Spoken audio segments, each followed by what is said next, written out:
What's up? What's up, everybody? Good old Tuesday evening. Thought I run the live stream real quick. Let's see who up in here. Hey, what's up, Sky High? Good evening. Good evening. Good evening, my people. My people are rolling in. So if you want to join, it's a good time to join. I'm going to log in from my phone and show off my reef. I'm actually at home chilling. No kids, no wifey. Got the house to myself. She probably checking in on me. She don't have YouTube. So I got time tonight. What's up, Jay Curry? Jay Curry, you want to show off your reef? Come on in here, man. Anybody else want to show off your reef? There go the link. What's up, White Waves Reefing? That's hard to say. White Waves Reefing. White Waves, White Waves, White Waves Reefing. That's one to call that the tongue twister. If you want to come in and show off your reef, I would love to see it. Oh, you at work? Okay. Anybody else got a reef? What about you, White Waves Reefing? If you're at home, HB Aquarium, Sky High, come on in and show off your reef. We'd love to see it. What's up, East Coast? So I'm just getting off work actually. And first thing I did was feed my tank. I fed the tank and so I'm gonna go jump on the live stream for you guys. Let me try to let my phone charge for a minute because I plan on staying on live with you guys tonight on a late night. Feeling kind of good. I want to stay on a live tonight. So on my lunch break, enjoying your stream. Maybe next. Thank you. Okay, next time for sure. Anybody else want to jump in? It'd be cool. Oh, my man, Sky High Reef. That'd be cool. All right, we got one person that's coming up.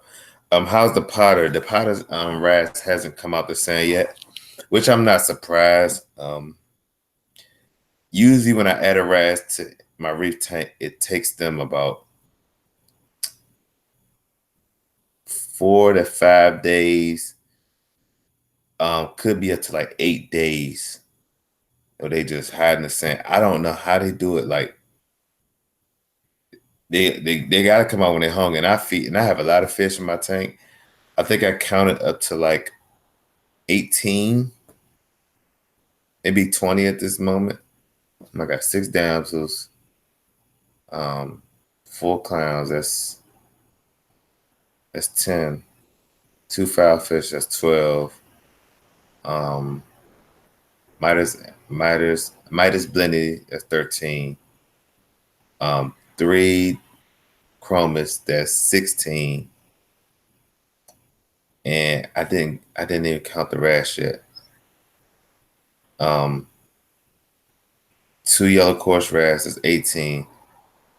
The radiant wrasse, that's 19. Jeez, I got a lot of fish. The yellow tail wrasse, that's 20. And the potter wrasse, that's 21. Oh, and the jawfish, 22. I got 22. Okay, they'll come out at night. That's what I've heard. Plus he still got to adjust to. He's in a Hawaiian, right? I don't know what his origin is. I'm not sure. But I just named 22 fish. And still haven't gotten my tangs.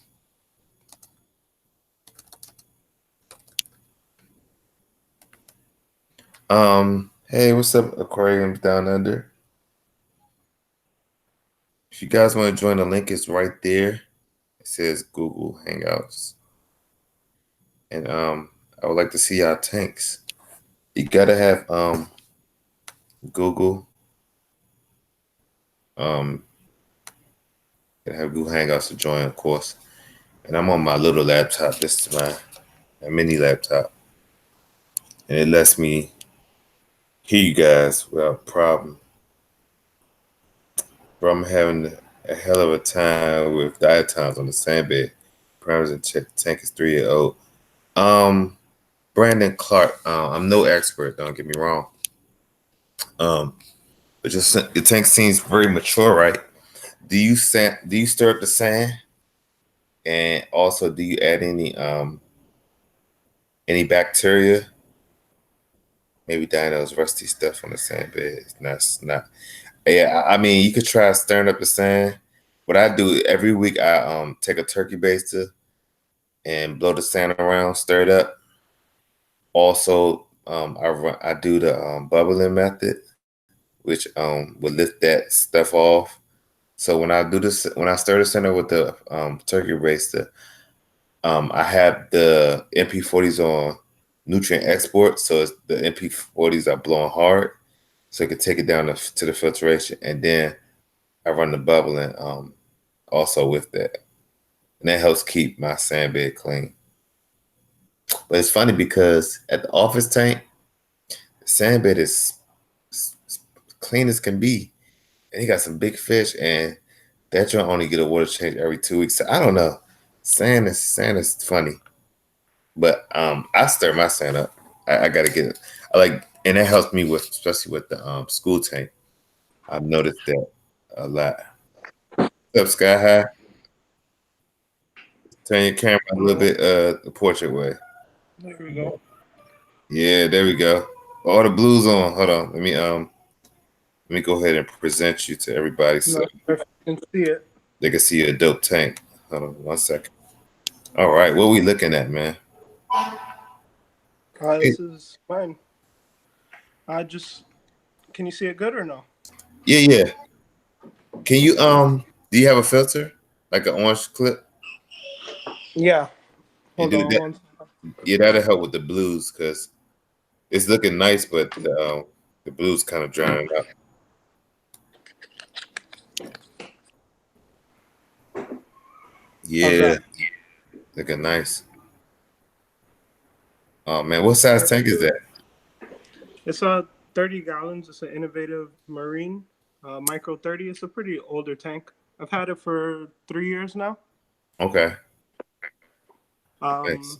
Like a year and a half ago, the hurricane passed down here and I lost everything, so I started it back up not too long ago, about a year ago now, Hurricane, where you located? in South Florida, near South Key Florida. Largo. Okay, Yep. cool, cool. Well, sorry about the Just a hurricane, few but look minutes like you ago. bounced back. Yeah, the water is kind of cloudy and dirty right now. I just literally just ran all my pumps through vinegar, my skimmer, the meteor reactor. I just changed out the zeolites and the carbon in it. So it's a little cloudy. It's not too happy, but it's working. I Cool. just changed out all this stuff. The skimmer, I cleaned it all out, got it going. Cleaned the gyre. It's looking wonderful. Like I see a lot of it looked like a mixed reef, right? You got a lot of SPS at the top. Then you got the Acan garden, um, Yeah, down here at the the bottom. Zoas, and you put the Hmm. Montes at the bottom, which was pretty smart because they were a shadow. They were kind of like shadow out the other corals that they grow too So much, right? yeah, so I used to have the Montes up in this top right. You see, I still have one. So Uh huh. I bought some of the stacked rock so I can get some more SPS here. And then Okay. I moved them all down. But you see, I had grew them all together on one island, so they kind of grew together. So Cool. some of them take over the other ones. Some are, it just depends. If you look at like that Reef Tech, the Mystic goes over it, but the Season's Greeting won't go over the Reef Tech. And then that Rainbow one goes over all of them. I love it, man. And so the Montes, they don't like sting each other and like kill each other. They're just growing together. They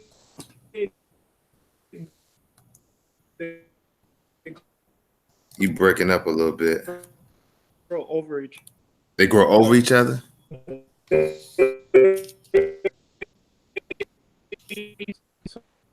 Some will sting each other, but I don't think they're killing each other. Not there, and some will go under. It just depends. If you look at that, yeah. So if you look at like that, the Yeah. rainbow in there, it's killing the season. You see the season's green. It touches the Reef Tech one, and it's going around it. Those stuff, yeah. But Are really, you? I'm going for Hey, SPS. Sky High, are you on? Long Are you term. on your Wi-Fi? Yeah, it should be. Cause I think the quality of the video is kind of breaking out on the it's kind of breaking up on my end, but I don't know about the people in the chat. Somebody just said it's kind of breaking up. Let me see. Hold on 1 second. Let me check it out. Okay. While we wait for you to get ready, I'm going to see if I could jump in on Hangouts and show y'all my tank. So on YouTube, I know you guys are like behind on all my updates or whatever, but I'm working on videos. It's hard. It's hard. But as It anybody looks like else, it's showing. Oh, sorry.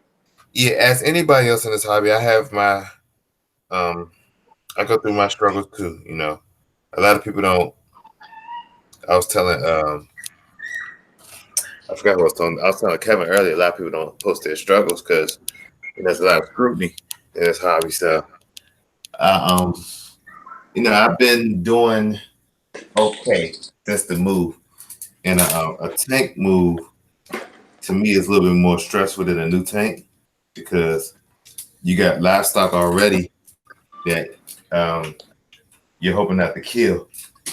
So I try to take every precaution with this new tank move, and like my whole mindset was to bacteria, just keep adding beneficial bacteria.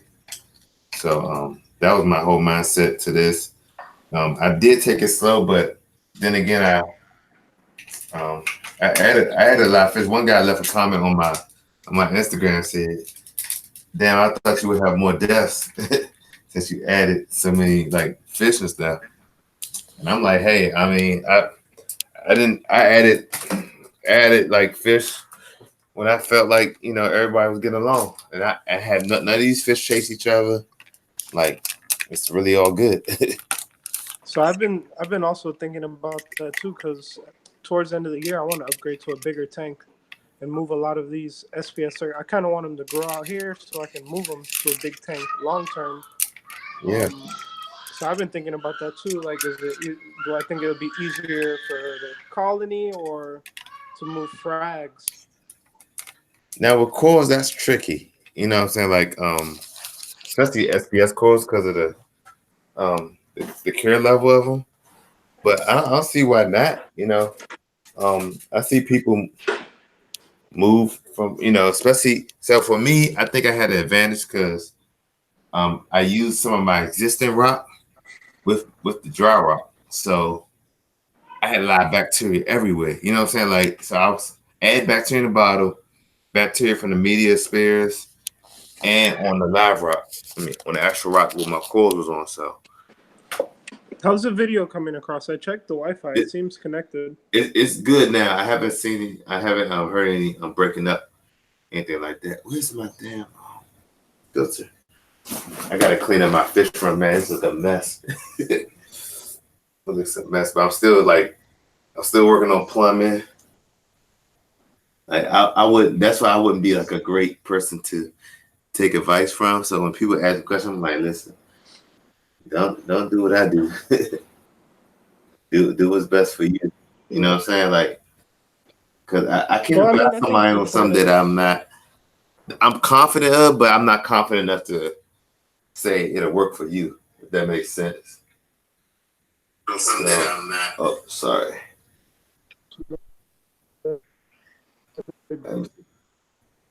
Let's see if I could but go ahead, man. You got the floor, man. Tell us more about your reef.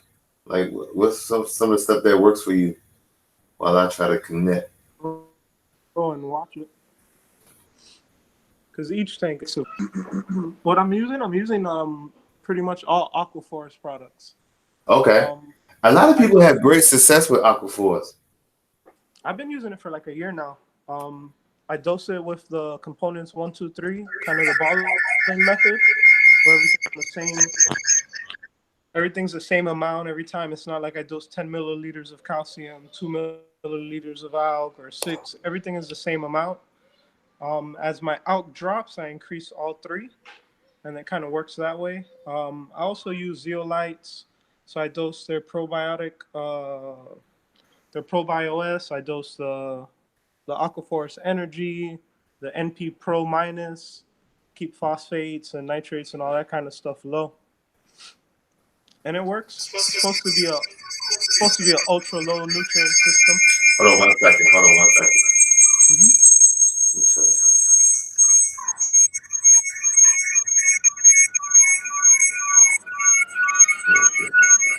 I don't know if that's mine. It's mine. It's mine. I'm trying to unmute.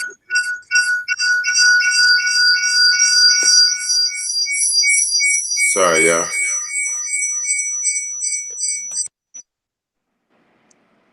But yeah, so I just dose all the Aquaforce stuff. For me, it works. If you see right here, I had got the Monty eating nudies. And on the left Uh-huh. side, you can see they're tearing the thing up. And then I started dipping it, and it started dying off. I had to pull the whole rock and dip the whole rock.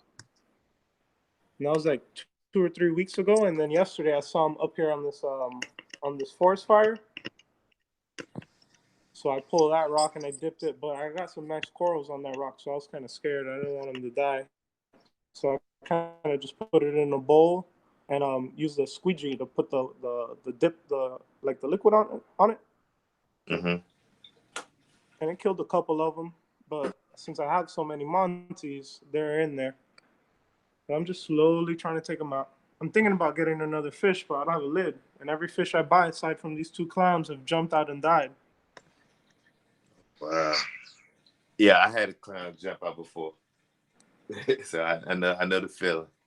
And then I have kids, my kids are small, so they're like, "Oh, where's the fish? Remember the purple fish?" And so I kind of feel bad, so I don't buy no more fish.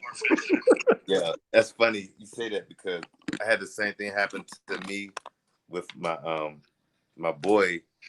Um, they had got used to the radiant. I mean, not the radiant, right? The cleaner ras, and it jumped. I left the screen top on by accident, and it jumped. Yeah, And I couldn't find it for the longest. And one day I was vacuuming the floor, and there he was, like a nice chip.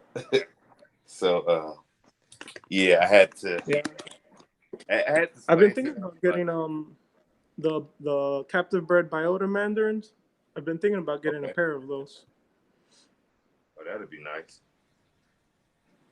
But yeah, so far, I mean, this softy Zoa Monty section is the nicest piece. While I wait for all of these SPS frags I bought to grow. Nice. That's what I plan on doing. Like the SPS, I'm just gonna add a bunch of them in, and just wait for them to grow out because those gonna take the longest, basically, right? Yeah, these are gonna take the longest. So like this tricolor Valdea, it's pretty big. I've had it for a year now.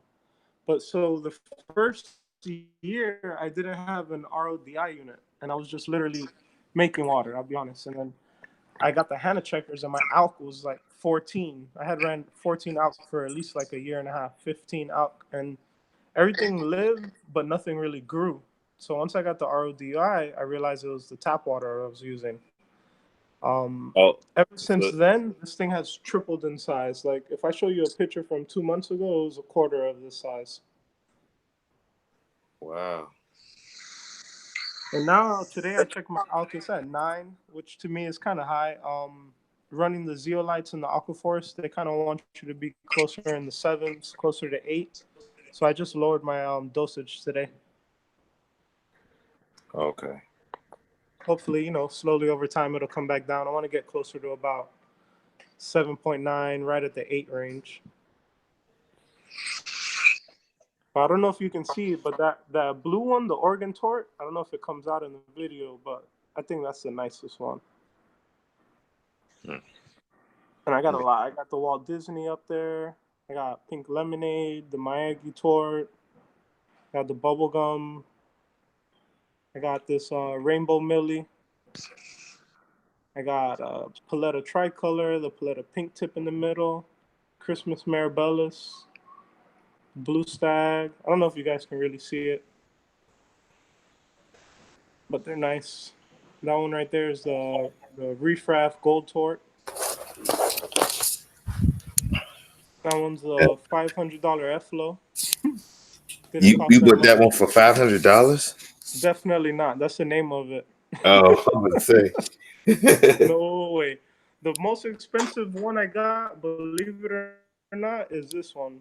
That's the one I paid the most for. That grafted Sunfire Monty, I paid $70 for that. That's the most I paid for a coral in here. Where do you get your That corals was from? the most expensive one. I buy them mostly online. I mean, I go to the LFS every now and then, and I grab something if I see something. But mostly I shop on Reef to Reef. Oh, Reef Get Reef. free pack. Okay, Yep, that's a good that's the best source. way. So like 10 of these SPS that I got in one frag pack was probably like $200, 225. Nice. And then I'll get another 7 for like 180. And it's just a better deal than trying to buy one frag. Like if I buy the one Walt Disney alone, it costs me $80. The Yeah, Oregon tour it costs me 60, 70. But if I get 10, it's a better deal. yeah. So, That bounce mushroom, I won in a raffle for $15. whoa, that's an OG bounce. Nah, it's a Sunkiss because it doesn't Sunkiss. have any green in the bubbles. So I think it's a Sunkiss. Okay, But if you nice. look, the bubbles are big. It's nice.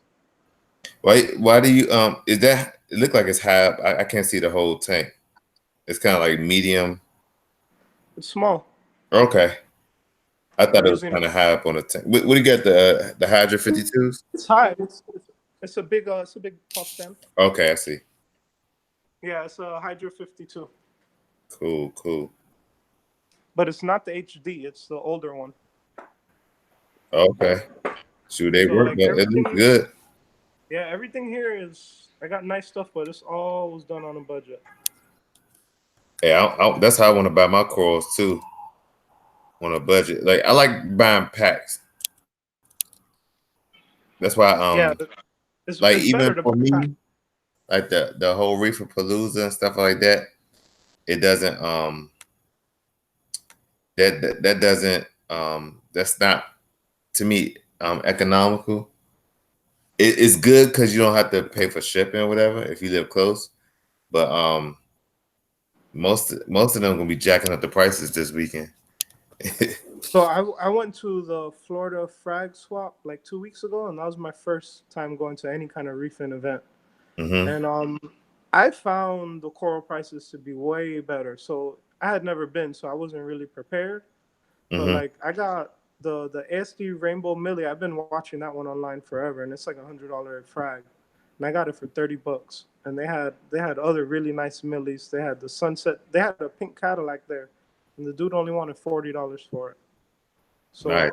So I thought the prices were pretty good. So I'm gonna go to Macna. It's gonna be my first time. I don't know if maybe the smaller frag swaps like that have better prices, and then the major events they're just trying to I was kill just you about to because you're say there. that. Yeah, I was just about to say that. Magna, I've been to Magna once, um, last year in Vegas, right? It wasn't a whole lot of core vendors there. And plus I wasn't buying no cores. I'm in Vegas. I don't want to, I don't want to take no cores all the way back to DC. But I would say the smaller frag swaps for sure have the best prices. Reefer Palooza, it you could get, it's hard to get good deals. You gotta look for certain vendors.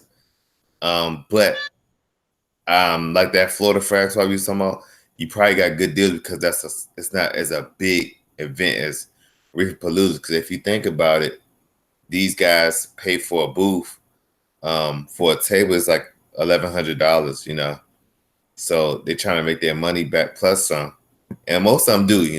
They do pretty good. But for me, I'd rather I'd Yeah, rather get some nice equipment, spend my money on that, and then get the course. I want to get some high end course, but I ain't trying to break the bank. So Now, now that I got so I'm in the opposite. So now that I got so many, and I know they're not gonna fit if they start growing, I'm actually thinking about selling the bounce to get a better skimmer, to supplement some of this cost on getting better equipment now that I got so many frags. Because if I yeah, can get all these frags, I have 21 SPS frags in here. If I right, can get half of them to grow double the size and then make frags, I can get that bounce mushroom again in 6 months. If I yeah, can get a better skimmer right now, if I can, supplement the cost to get an apex unit, I mean, so that's what I've been considering. It's nice, but I can live without it. yeah. If I can get a Sure. nice skimmer, like I want to get the skimmer that CJ has, that CAD Lights PLS2, Oh yeah, that looks like it's nice. Like it's nice and sturdy. because I just had this Hydor Nano Slim Skim. I've had it for like 2 years, but as far as I'm concerned, it makes bubbles and it don't really skim.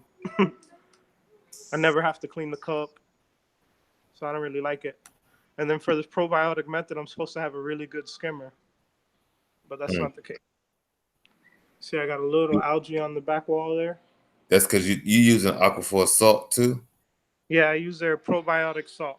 Okay. Let me show you. Let me open up. Let me show you the stand. See if you can see in here.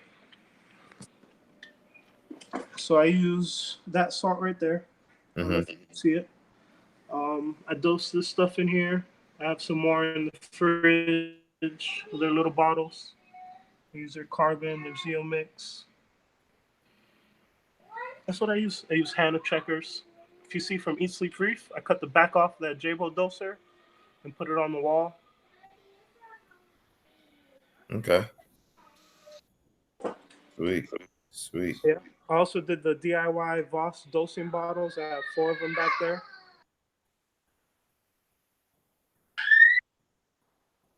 I hear the kids in the back. they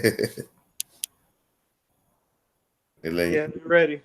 yeah, they letting us know. Yeah, Yeah, I think you're in here. they're ready to eat. They're ready to eat. They like get out this live stream. We hungry. Yeah. But thanks for letting me come on and show it off. Oh man, thanks, Sky High, man. I appreciate you. Yeah, man. Looking good, man. Sure. Appreciate it. Thanks. Next Yep. time.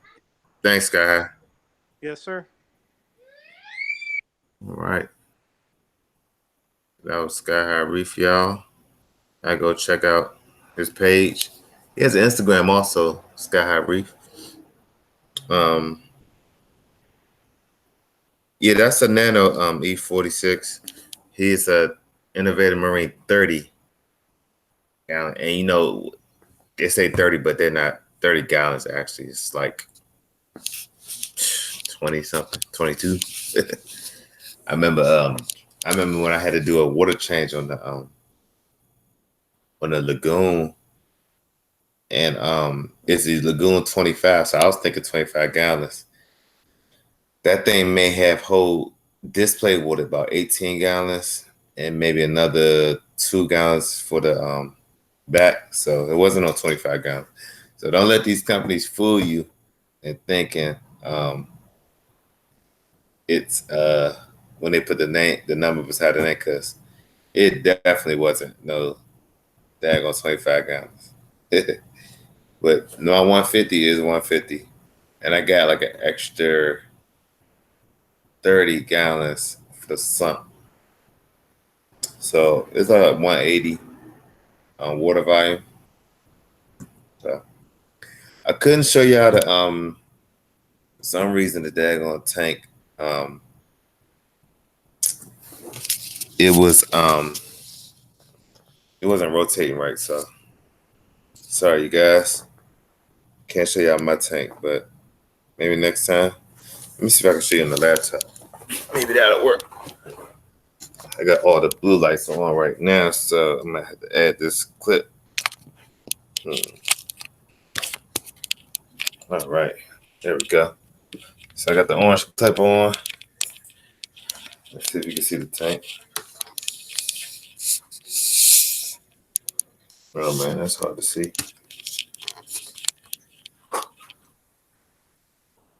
Oh, that's not good. Can y'all see? Not really.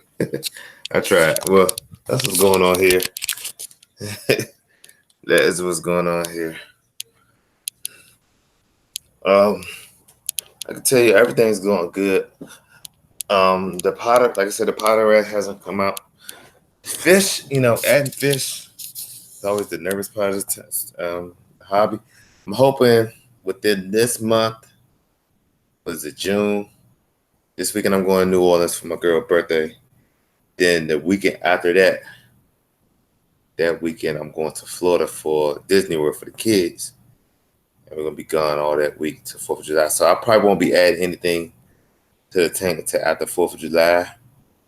The plan is to if I add any more corals, I'm gonna add some more fish. I want to get past my fish stage because I'm not gonna be adding fish.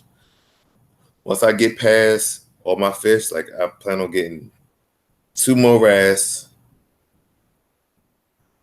and 4 tangs. So that's 6 fish total, right?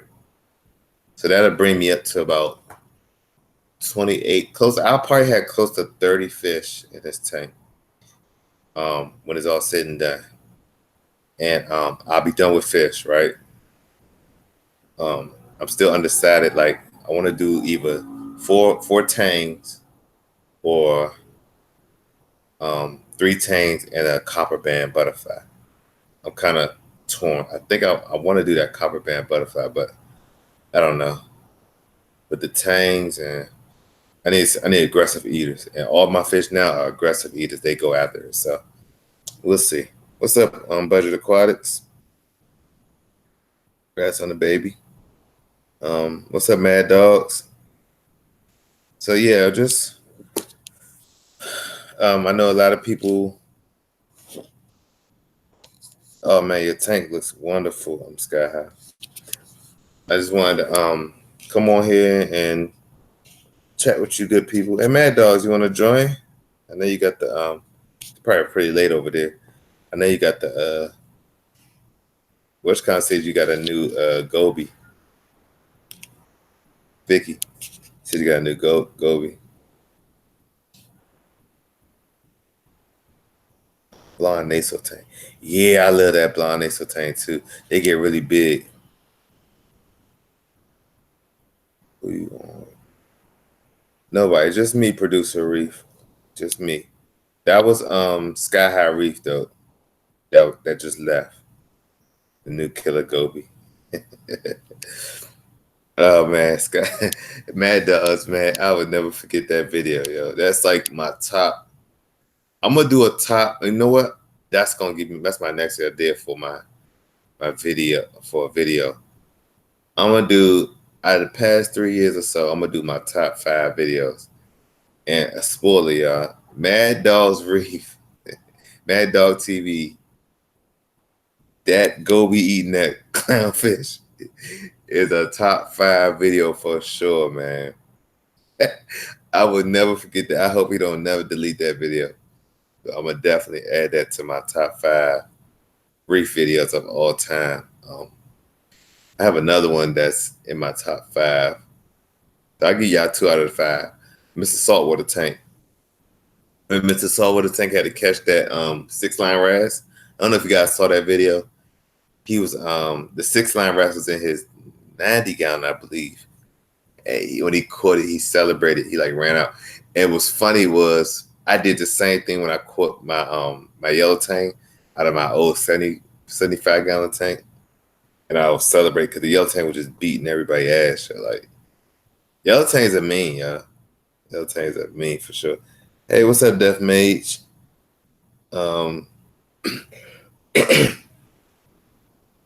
Yeah, E46, yo. You gotta go to Mad Dog's channel. Mad Dog's TV.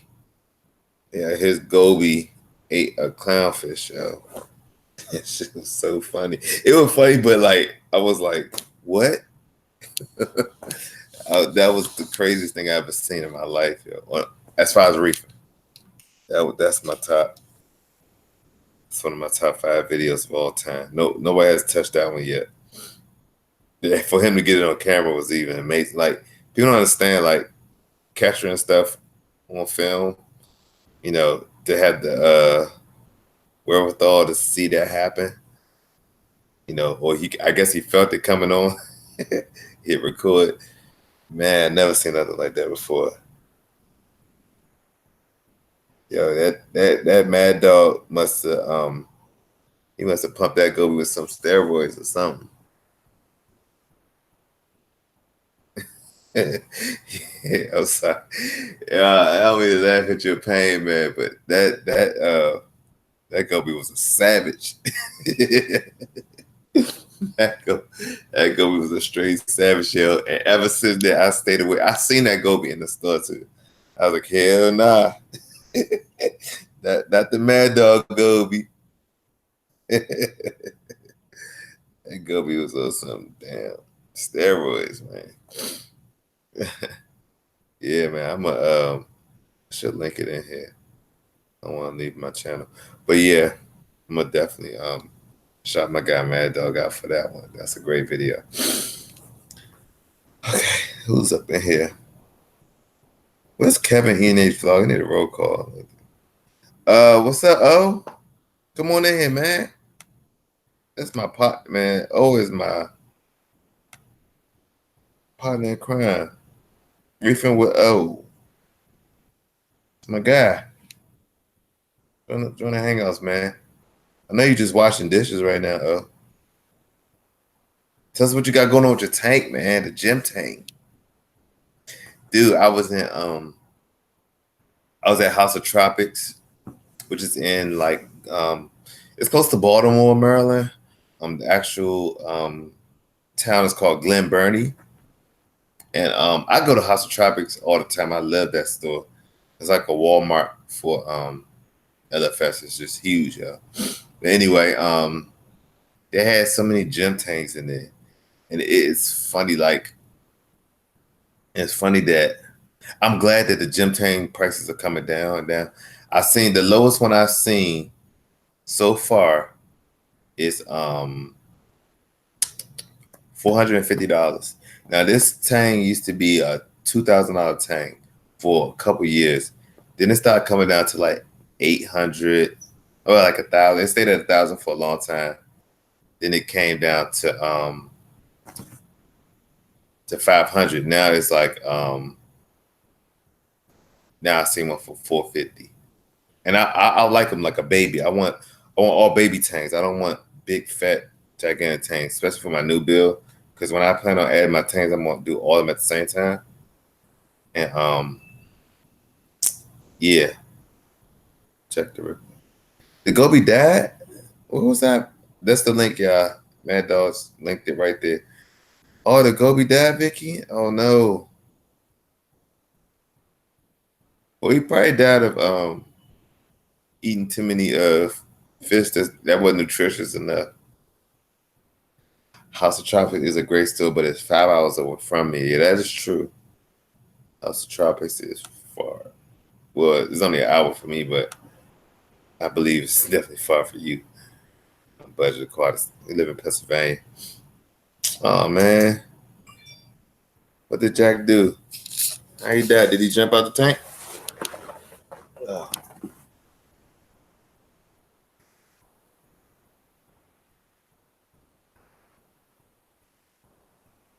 Okay. Who joined? Oh, my guy. What's up, man? What's up, DC Reefer? Nothing much, man. You ready for Reefer Palooza? Yeah. Yeah, but you're not coming. Nah, I'll be in New Orleans. I'll be in New Orleans this week. I'm actually like excited, yo. Never been to New Orleans, so. The Cowboys playing down there? Cowboys not playing yet. Football season has not started yet, but my girlfriend's birthday is on. Is that Tyler or Kristen? Yeah. What's up, Tyler? What's up? I ain't gonna be able to hang on my buddies this weekend. Yeah, what up, DC? What up? What up? Y'all good? Yeah, they all right. Cool. So man, let's see the gym, man. Let's see the gym tank. Oh man. What's up, Christian? Jim, oh man, why you been trying to give me work, man? I'm done relaxing for the evening. Man, listen, we gotta see that gym tank, man. You the only one. Oh, just think about this. You the only one on YouTube with a gym tank that's in our No, community. no, Who else? Who else got a gym tank? I don't know. You. Look at that. Let me put the spotlight on you, Uh, man. I gotta see old gym tank, all right, man. hold on a second. Let me see if Big I can as turn the let me see if I can turn the lights first to turn on because everything's going down. you put it on 14K. I'm trying to give me a sec. Give me They a met sec. them for some horrible gobies and they stressed them out. I just yeah, that video is funny. Blue spotted goby. That's it was a blue spot jaw. No, it wasn't a jawfish East Coast reefer. It was a goby. It was like a gray with like light blue spots. You Uh, sure it was a goby? You talk about Mad Dog's fish? yeah, yeah. I don't know. That it wasn't a jaw. I don't think that was a jawfish. It looked like a goby. I think I seen one at Supreme Reef. I still haven't missed a Supreme Reef. I got I guess I got snubbed off from the rumors of it being a high price store. I need to visit them though.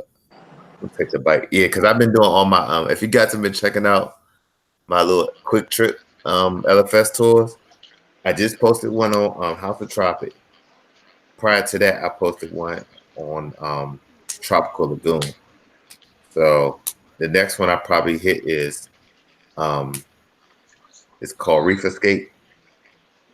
We'll do that on a bike. Then I'm gonna do Capital Aquarium.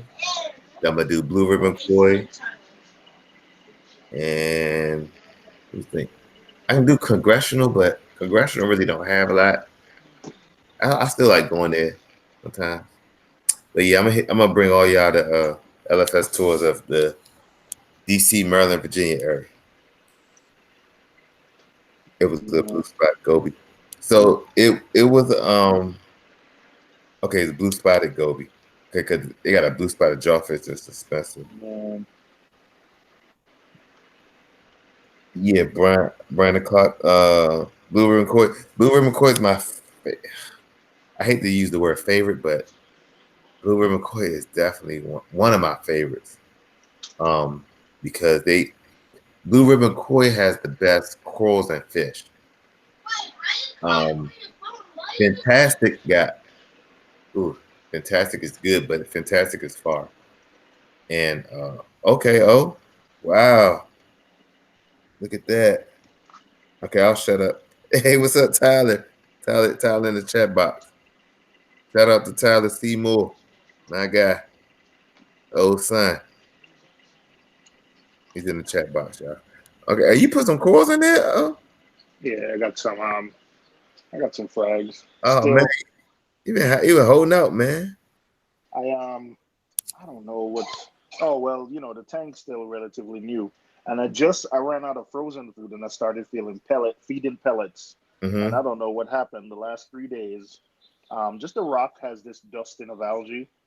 Yeah. Um, Not a problem for me. It's just the tank is 2 months old, so I'm not worried about that. To That's what my you do? refugium. What you do as far as the what you gonna do as far as the calcium reactor? Um, I ordered a cheap one. Like I found this guy on Reef to Reef selling a Coralife calcium reactor, and I got it for $50. So I'm gonna run that until I get replacement parts for my Vertex. But Okay. I bought a carbon doser, man. I'm not messing around anymore. So My I'm God. not I'm not messing around anymore. Got a carbon doser. So Yeah, me even too. when things come back, um, I'm not messing with that Milwaukee regulator anymore. My tank is doing good. See, Tyler. Um, I'm just waiting on the. I'm Wait, you just talking to Tyler? Tyler's in the chat box. Tyler's in the chat box. So That's my. Oh, it's hard to see, but that's my That's my Chacheto. refuge. Yeah, I think it's full already. How, 2 you weeks. just added like a ball of Cheeto from somewhere? Yeah, I got added like a golf ball size, and after 2 weeks, I think it's full. I just added some to my tank. On was it Saturday? Yeah, Saturday. I got a clam in here already. Man, you not playing around, oh. Nah, man. Yeah, I love it, man. I Going love it. right in. Clam's doing well. I think I lost one frag, and it wasn't doing well already. Like I took it from Tyler's nano tank, Uh-huh. um, and it wasn't doing well, so it died. But hey, It's a part of how. Oh, you got dual yellow quartz rats also? yeah, Yeah, me too. Do you see them swimming around a lot with each yeah, other? yep, Yeah, man, that's the cool part. Like and I know they're not like a bonded pair, but they will like swim with each other and like hunt. yeah. You know what? I did two because I've never been able to keep one in the previous tank. So I said, let me try two and double my luck. But Yeah, yeah, I got the same thing going on. I know you're gonna get another radiant rats, huh? yeah, well, you know what? I did get another one, and he's in here somewhere. I probably should have acclimated him better, but yeah, I have one, and then they were back ordered on another one, so I do. Yeah, Okay, nice. Yeah, I think I got probably every fish you got in that tank except for the gym tank. And yes, I'm going for the I'm gonna do the powder blue. yeah. I got Powder a blue. He's hiding, but I don't know where. I got a Melanaris wrasse, Okay. two chorus wrasses, Need a some, need some damsels, man. dartfish, two clowns. Dude, Um, don't hate on the damsels, man. Listen, they add that extra. They give you that reef look. Like in they don't. the anemone cube, I gotta center the light because I moved the tank slightly so the light is off center. But I got these are the fish I got from Billy Pipes. These are Dave's clownfish, so he gave them to Oh, me. okay. And then this, you know, I ended up giving Dave like one anemone, ended up splitting into a whole bunch. And you see the circle of life. I ended up getting Dave's anemones back. That's awesome, man. I And do I want got to piece. So who you got any more? Any more days calls? I don't wanna. no, they died with the no man. They I'm gonna pick up. Oh yeah. I do. Yeah, I do. Yeah, I got those from Billy. Bird's nest. Remember Dave had like the brightest green bird's nest you've ever seen? I Yeah, got that. And then I got some Pasillapora. So those two frags you see there, yeah, those from Dave. I'm gonna have to hit Billy up if he got any more. I want him to hold me one, man. I want to have one of Dave's calls in my tank. Shout out to Dave, man, on tank. But yeah, man, it's looking good. Oh, it's looking good. You Yeah, need some two. dances, man. Nah, no damsels. No I'm telling you, damsels. man. Listen, I used to be the same. Why people hate on damsels? Why? Nah, They say they nah, jerks, right? They nah. They eventually get territorial. That's the listen. thing. They eventually get territorial. So I'm not I trying to want, mess with that. I want my damsels to hold their own. Like I got six. I got six damsels, yo. Man, that shit. You know what? I gotta clean that up. I got so much Cheeto in there. Man, look, 10 days worth of Cheeto. So you think it's that fuse light that's doing it? So yeah, that's what you know. What? So this is the AI Prime versus the Kessel. So the Kessel had more spread, and when you put the Kessel higher, I mean, I had to clean my skimmer every 2 months because I just grew algae everywhere, and I grew algae in the Clarisy. So that's one thing. And then with then if you put it that close, also the Kessel would kill the Chaeto because it's like 90 watts. This has more spread, and it doesn't have like the hot. If I had the Kessel this close to the Chaeto, that hot spot 6 inches would have been like 2,500 par. You would kill everything. So I think the AI Prime, I put it. I actually, even though it's half the size, I get more light in the Refugium because it's closer and there's less light spillage. Hmm. That's So, interesting. Well, yeah, I have a well, my Geoscope it came with a reef bright strip, and that's my Refugium light setup. I'm gonna see how that do because hey, if I don't need a high end light, I'm gonna use that. I need a pump for my chiller. My tank gets too hot during the summer. My apartment is warm, so um, right now I'm in the process. I need to order like a second pump. I'm gonna run a second pump. I'm gonna take the PMUP out and run. I don't know if I'm gonna do a Vectra or maybe a Eheim pump. I drilled a hole in the wall right there, so I'm gonna go that way, around, back around, and that's how I'm gonna run my chiller. Hmm. Okay, it's looking good. Oh, like you keeping this tank away from the people, man. Man, man, I got, yeah. This is where the Vertex calcium reactor was, and still Hey, got the lines and everything there. I put it on a silicone mat to kind of dampen the vibration of the pump. See that mhm. little cutout there? I put a leak detector there. I don't know where it is. I guess it's in there somewhere, but I cut that hole out and I had a leak detector right there. So if the calcium reactor leaked, it would shut off the Camor pump. Oh, here it is. Here it is. Right here. Yeah, leak detector. So it fits. I got one hand, so bear with me. So it fits right there in that slot right here. So boom, if there's a leak, I know about it. I also have a leak detector under my cabinet, under the cabinet. So again, I don't want any more. I don't want any accidents. So I just have leak detectors where if my pump goes, my pumps, anything starts leaking, I know about it and it turns everything off. Okay, man, you got it all figured out. Oh, Yeah. How about you, man? hey, man, listen, mine's is going well. Like I think I mean, I got to plan. Like I do something every week with my tank. Being that I got like a family now, it's still slow motion, but every week. So like the past couple of weeks, I've been adding fish and stuff. I actually got my plumbing running. Like that was a hard task for me. So I got the sump running. I'm still trying to like figure out like get it completely silent. When I have it at like 9 inches in the sump, that's when it run the quietest.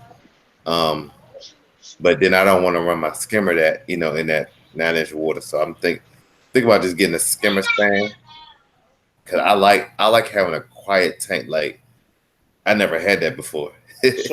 So what I did is to raise my skimmer up to the correct height. I put silicone mat down because you can dampen the vibration. A lot of the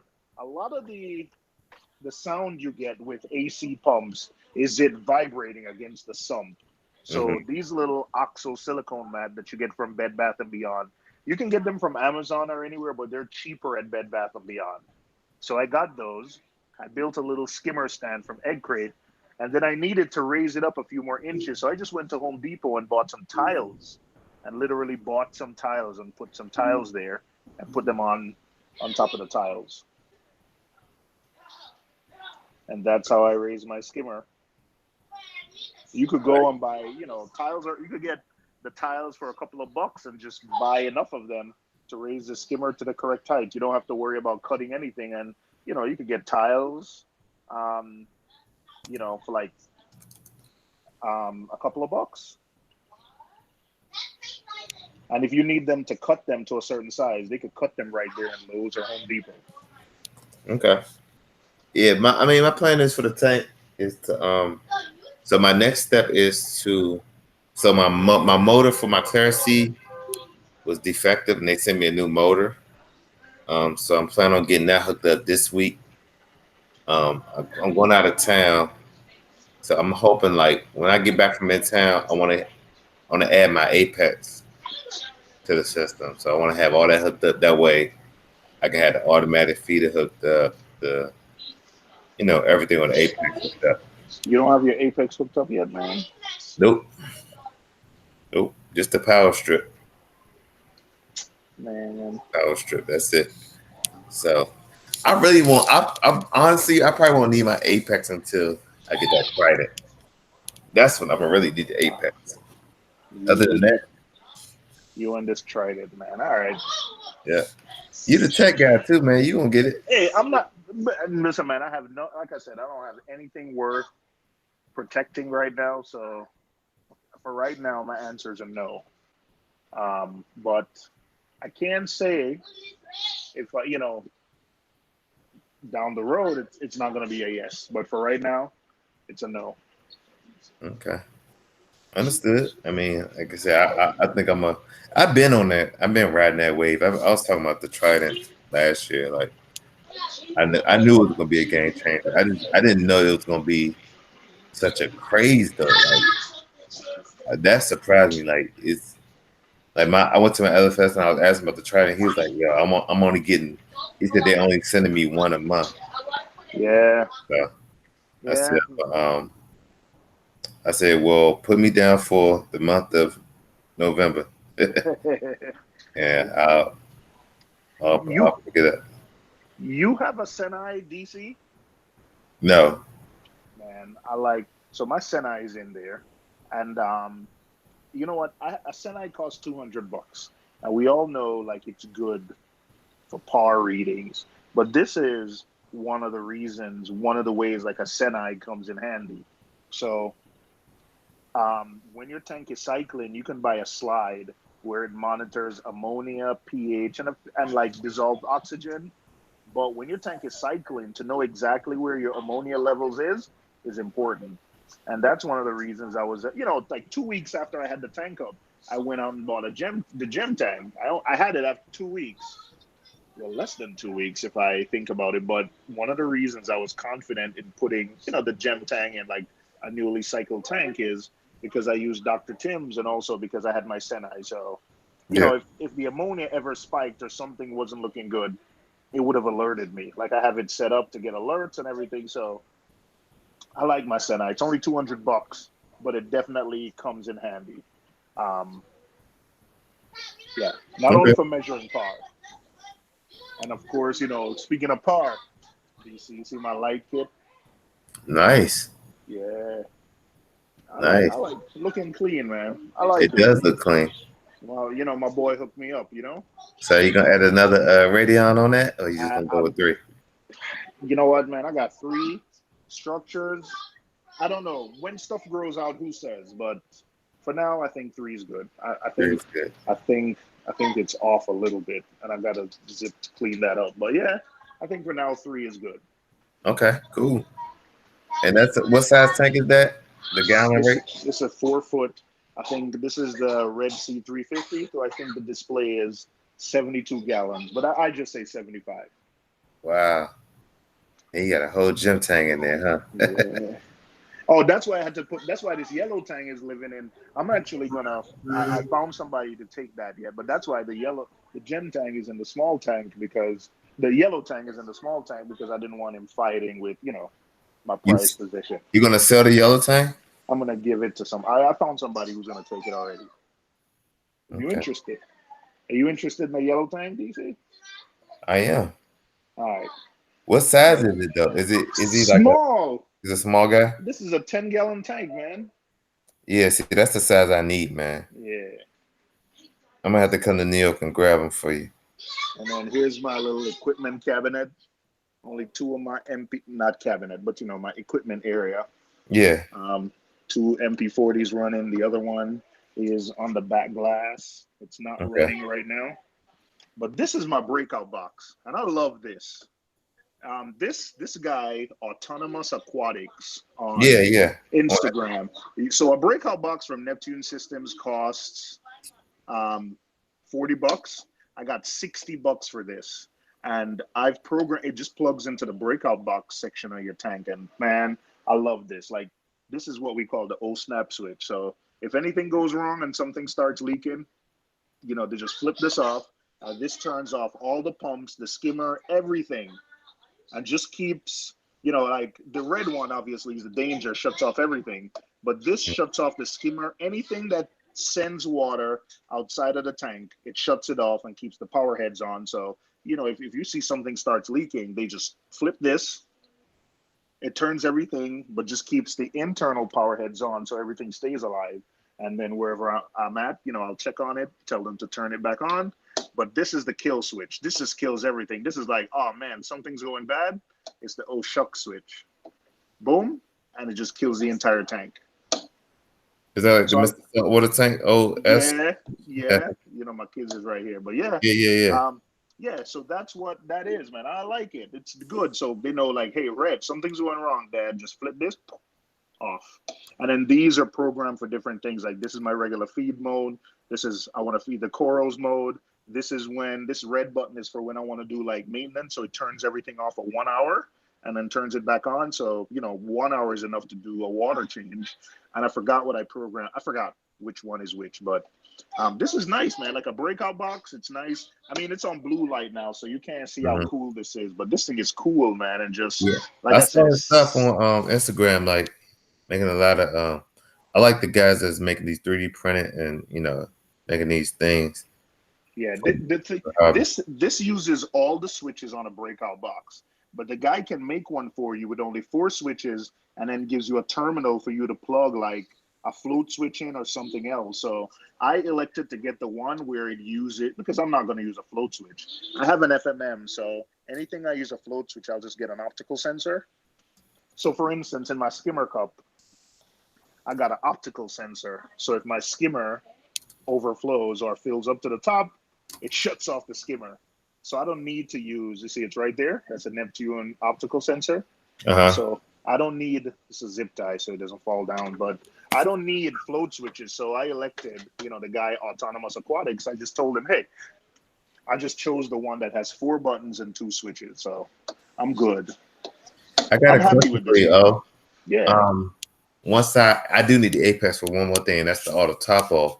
So my I got the ATK and it doesn't, like, I did hook it up to my old tank, but it kept beeping, kept giving me this alarm, right? So I went ahead and bought the optical eye, and I was just gonna have the optical eye and the PMUP as my ATO.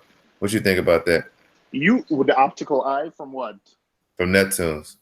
You could. It's the same. If you, it's the same thing. If you have the optical eye, I went back to my Tunzi as my ATO. I still, this is the Kalkwasser thing, but I'm not running it. So I still have the not the weird, but I still have the 2 top off systems hooked up. So this is Kalkwasser. I'm not running Kalkwasser right now because I have the calcium reactor. Well, I had the calcium reactor. This is if I want to send, let's say something happens and you need to refill your tank and you don't want to dump a bunch of Kalkwasser. I have like a PMUP in my ATO also. So this bypasses the calcium. Does that make sense? So with my regular Tunzi, it goes through Kalkwasser, which I don't have hooked up. But if I ever need to refill my tank, I can bypass it with my PMUP. But it's not that I didn't trust the ATK. It's just that I've had 2 times my Apex head unit has failed. And it both happened when I was traveling. And my Neptune Systems ATO doesn't work when your Apex fails. Wait, hang on a second. Let me just tell these. Oh. All right, sorry. Yeah, it doesn't work when your system fails. Like you have to reset it. So I just said, let me go with something that's, different type of technologies to give me like an extra sense of redundancy. So that's why I went back to my trusty old Tunzi auto top off, and I'm happy. Hey man, you more techie than me, bro. Like I'm just trying to hook up an Apex Yeah. You said you have the ATK. If you have it, man, run it. If you And have listen, it, this joint wasn't working for me, man. It was like it kept the alarm just kept going off when I hooked it well, up. you know what? So what happens is maybe so I don't know. When you get it hooked back up, we can look at the code because depending on how long your run is, and maybe if you're what happens is I think by default it comes on once an hour and refills, but it has a like some kind of software that it detects like, hey, is it taking too long to fill versus the last time?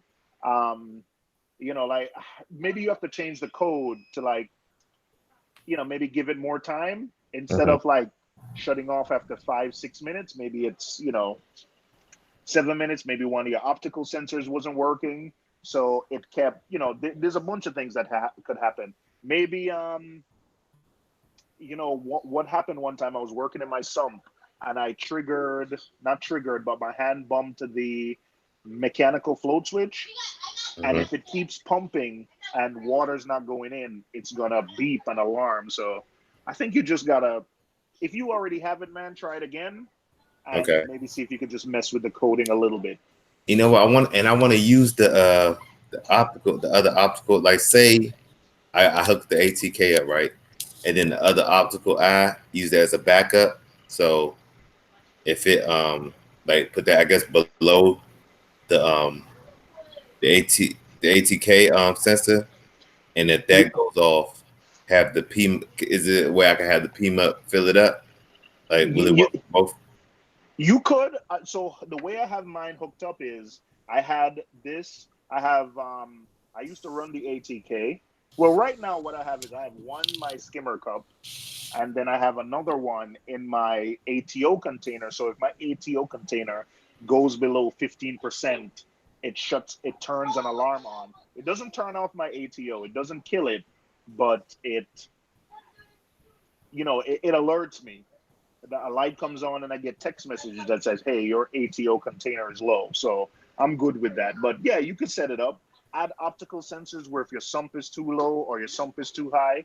Yeah, I just prefer to use leak detectors because I don't want any leaks. Mm, okay. But I like the FMM for that, man. Like I need another FMM right now because I have my chiller. I want to be able to monitor flow to my chiller. So if I see another, but I'm not buying it new. So I'm looking. I keep looking on Reef to Reef to see if anyone's selling one cheap. If I could get it. But Okay. those FMMs, man, I like them. You could do flow sensors, optical sensors, leak detectors. They're very versatile modules. I like them. Yeah, I'm gonna have to get with you and Brian because y'all like the Apex gurus, man. Yeah, man. This Brian is the guru, man. I think. that Bro, guy. I'm surprised. yeah, I'm pretty sure he got a Trident, right? not saying nothing. I'm pretty sure he has one. I'm not saying nothing. Brian haven't been posting no videos, so I don't know why you wouldn't say nothing. Yeah, I'll let him reveal it to the world. Yeah, that'd be cool though. I'm pretty sure he loving life right now. Yeah, yeah, Yep. So yeah, man. I love my clarity. Yeah, you can see. You see. So my sump, I turned my sump turnover down low. So what I like about it, my bypass is really barely open. So what happens is my clarity gets real dirty. So you can see. Look at the color of that DC. yeah. Like, look at that. Yeah. And this lasts me about 2 months. Wow. I get a little less than 2 months. So and also when you see mine is so high out of the water, Uh so huh. the downward pressure actually forces the water through the clarity and it lasts longer versus when you have it sitting in water and the water is more diffusing out through the sides. So yeah, I love the clarity. So when I tested my phosphates yesterday, nitrates 0, phosphates 0. So on a new tank, and I just tuned my skimmer today to start skimming. So between just the refugium and the clarity, nitrate 0, phosphate 0. I'm loving life right now, man. I'm So you, loving life. You don't need your skimmer. That's what you're saying. No, well, I use my skimmer to pull air in from outside to keep my pH high. So I'm never turning my skimmer off, but it's tuned to like be really dry. But because everything is zero, that's why I started to experiment with pellet food yesterday. But guess what, man? I was looking at the expiration date on all of my pellets food today, and I realized they're all expired. So I don't know. That's why I got this weird brown algae. I hope I didn't get all my fish sick. I haven't bought pellet food in a while, and like some of this stuff expired. Look at that, like 2018. Like this, all of this stuff expires. I never, you know what? I never thought about looking at the expiration date on the food. Man, DC. You know when the last time I bought flake food? When me and you was at Reefapalooza a couple years ago. So Dude, some of this stuff been sitting there for 2 years, man. it's funny though you say that. I used to be I used to think like frozen food was just the way to go. Like my fish gonna love me forever for feeding them frozen food, right? Then I got into pellet food. I was like, man, I got tired of throwing out frozen. I used to feed my fish straight pellets, and all my fish got real fat. Like I never had any skinny looking fish. But now, oh, I'm on flake food. Like that's my food of choice now. Yeah, I love flake food also because the kids can help feed, Yes. flake food. So I feed for flakes. They feed the prime reef flakes Oh by man, Wholesome Nutrition. fish Yeah, love it. yeah, they absolutely love it. Yeah, Moki Um, told me about that food. yeah, um, yeah. This is what my kids eat.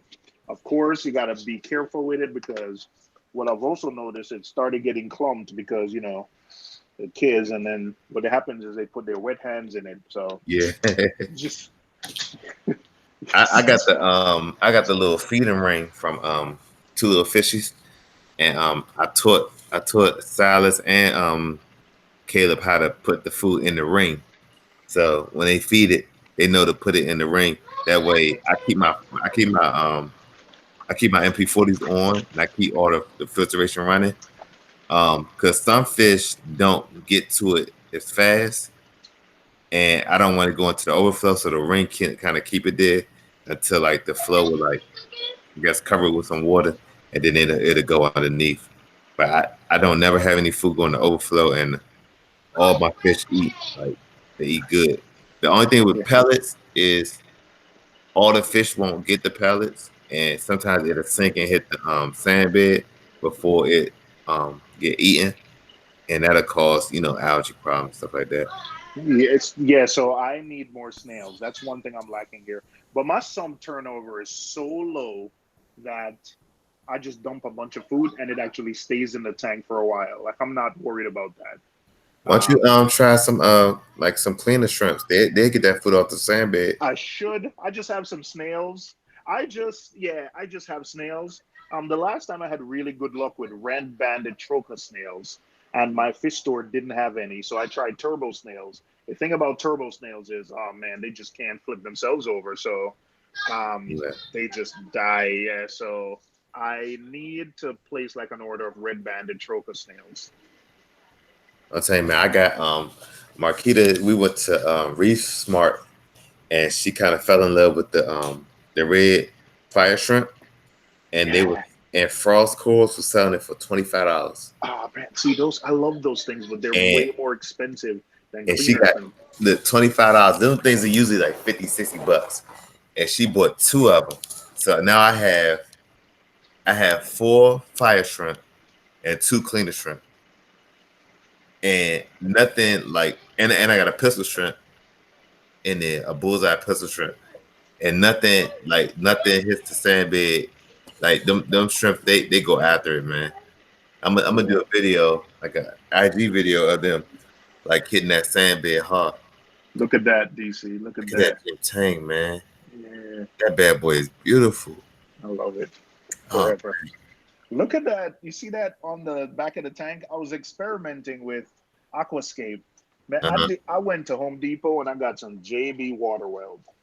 This is putty, but this is way better than the putty that they sell us. Like simply, it's putty.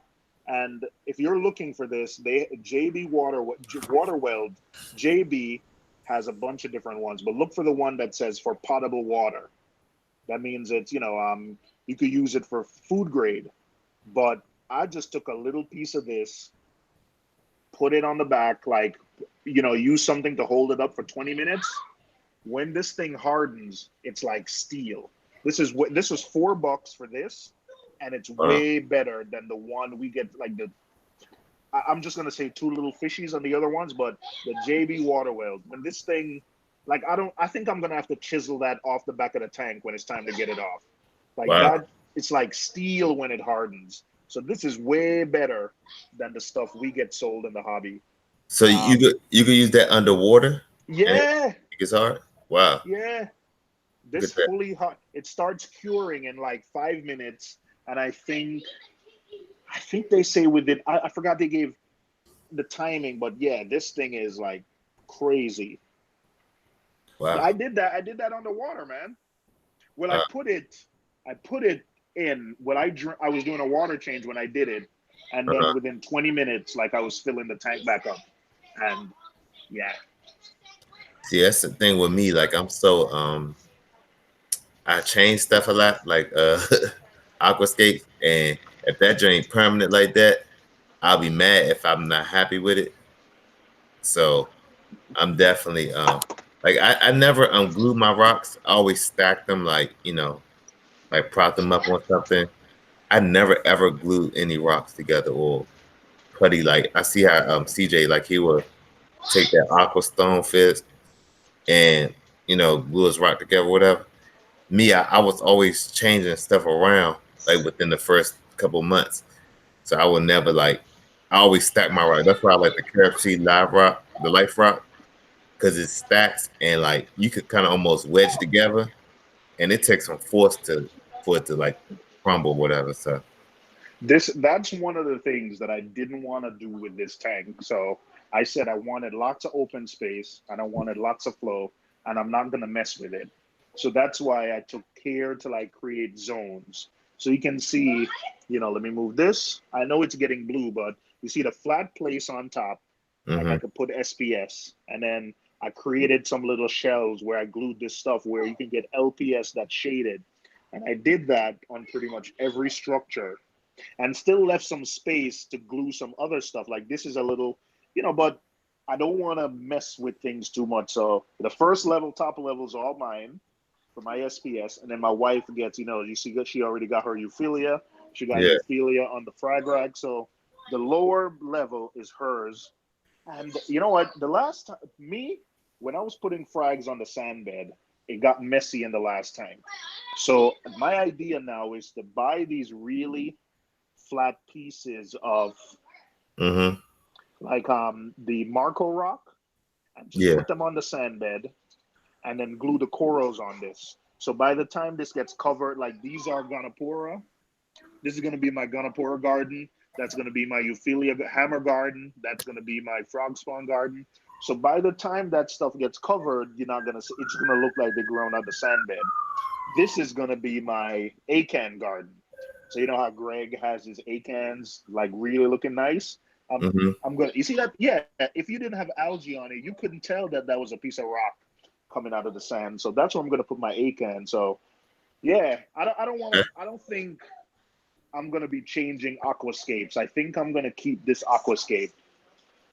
For this is gonna be it, man. When I'm changing this aquascape is because I'm taking the tank down. okay. And this is definitely not your last tank, right? Nah, man, I'm in this forever, man. Like when that tank crashed, um, there was never any doubt that I was gonna put it back up. It hurt. It did hurt. No, I was asking, was you going to get like another, like a Nah, bigger? for this, nah. When I move, when I move, for anyone looking for like dosing for their nano tanks, I love this thing all for Reef. It has calcium, alkalinity, and traces in one bottle. All you need is one doser. And I measured when I started dosing it on my nano tank, I measured calcium, alkalinity, magnesium, and all I have to do is check alkalinity every week. and test calcium and magnesium once a month. And this thing is balanced, and I love it. So the fact that I'm waiting on the calcium reactor, I'm just dosing 15 mils of this every day to just keep up in the meantime. But this all for Reef, I think this is awesome. I think Greg, he said there's some kind of carbon dosing, some kind of chemical reaction similar to carbon dosing going on. So he advised me to dose it during the day, but I I don't know, man. This is awesome. You don't need like a 4-head doser. You just need one. And you know that that Komora Bluetooth one is like $60. Man, I love that. What I love with that, so my son's nano tank, he has an Apex Junior on it with 4. I was actually thinking of getting that Komora one so I can get one of the Apex slots back, because right now I have the BRS dosing pump on one of the slots. So if you're using the Komora Bluetooth one, I could get one of that, one of those slots back to put maybe the fan for the summer. But yeah, man, everything's going good, DC. No complaints. Lights are going off now. But Reef life is good, man. Reef life is good. Yeah, Reef life is good.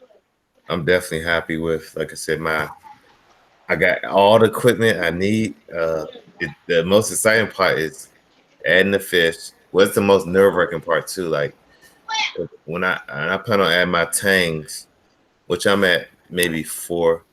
I keep going back and forth. Because I don't know if I want a copper band butterfly. But right now I'm at 4. And I think I'm gonna order from New York Aquatic. You doing a copper band butterfly?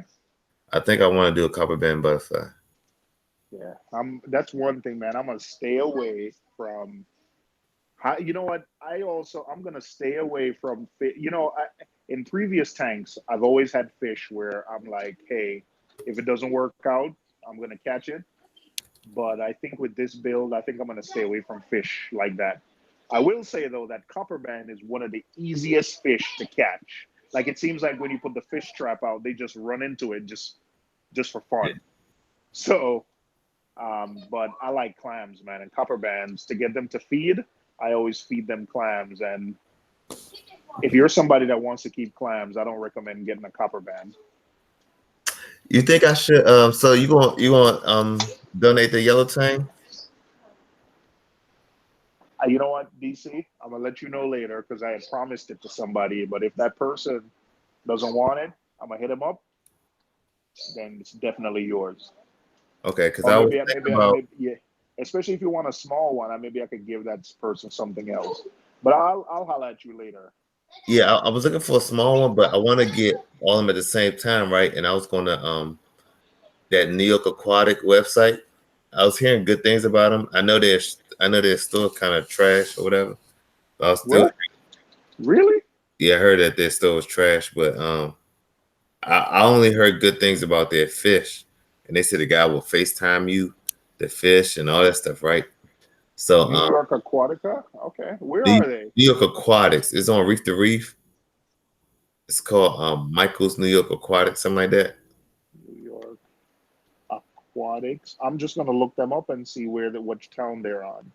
Yeah, and they So if I come up to get the yellow tang, I'll probably just stop past their shop and get New York Aquatic. Yeah, Mike. Yeah, where are they? That's what I don't know where producer. they are. Oh. Yeah, they got the cheapest stuff. Like they got purple tangs for $69. Yellow tangs for $49. Like they have the best prices. See everybody in this chat saying he's a good guy. Budget quality. Yes, I do have those rocks. Come and get them at any time. It's not a store. So I guess he's not a store like a LFS, but he's like I guess you get fishing and ship them. See, Lynn, I met Lynn this past weekend at Alpha Tropics, and she says that she got her purple tank for $49, and it's still doing good. Everywhere I go for a purple tank, it's like $150 to $200. That's the price for them, man. This guy's selling it for $49, man. Not $150, not $200. $49. It's a storage place. Okay. So I guess a couple people have been there before. I actually want to I want to if you let me come out there and videotape, not record. I don't know. But whatever it is, Trying to look for the address. that's my 4 tanks I want to get. Oh, he's in Yonkers. He's in Yonkers. Where's that at? As far as the city, like, is that far from you? North of the city. Yeah, well, it's not close to me. But if you're driving DC, then I'm guessing like an hour. Oh, that's not bad. An hour, if you're driving and you're driving from DC and you don't come through Brooklyn, then it's a lot easier to go there. So if you're coming up here and you're going to New York Aquatica, let me know and I'll just meet you somewhere in Jersey, because if you come into yeah.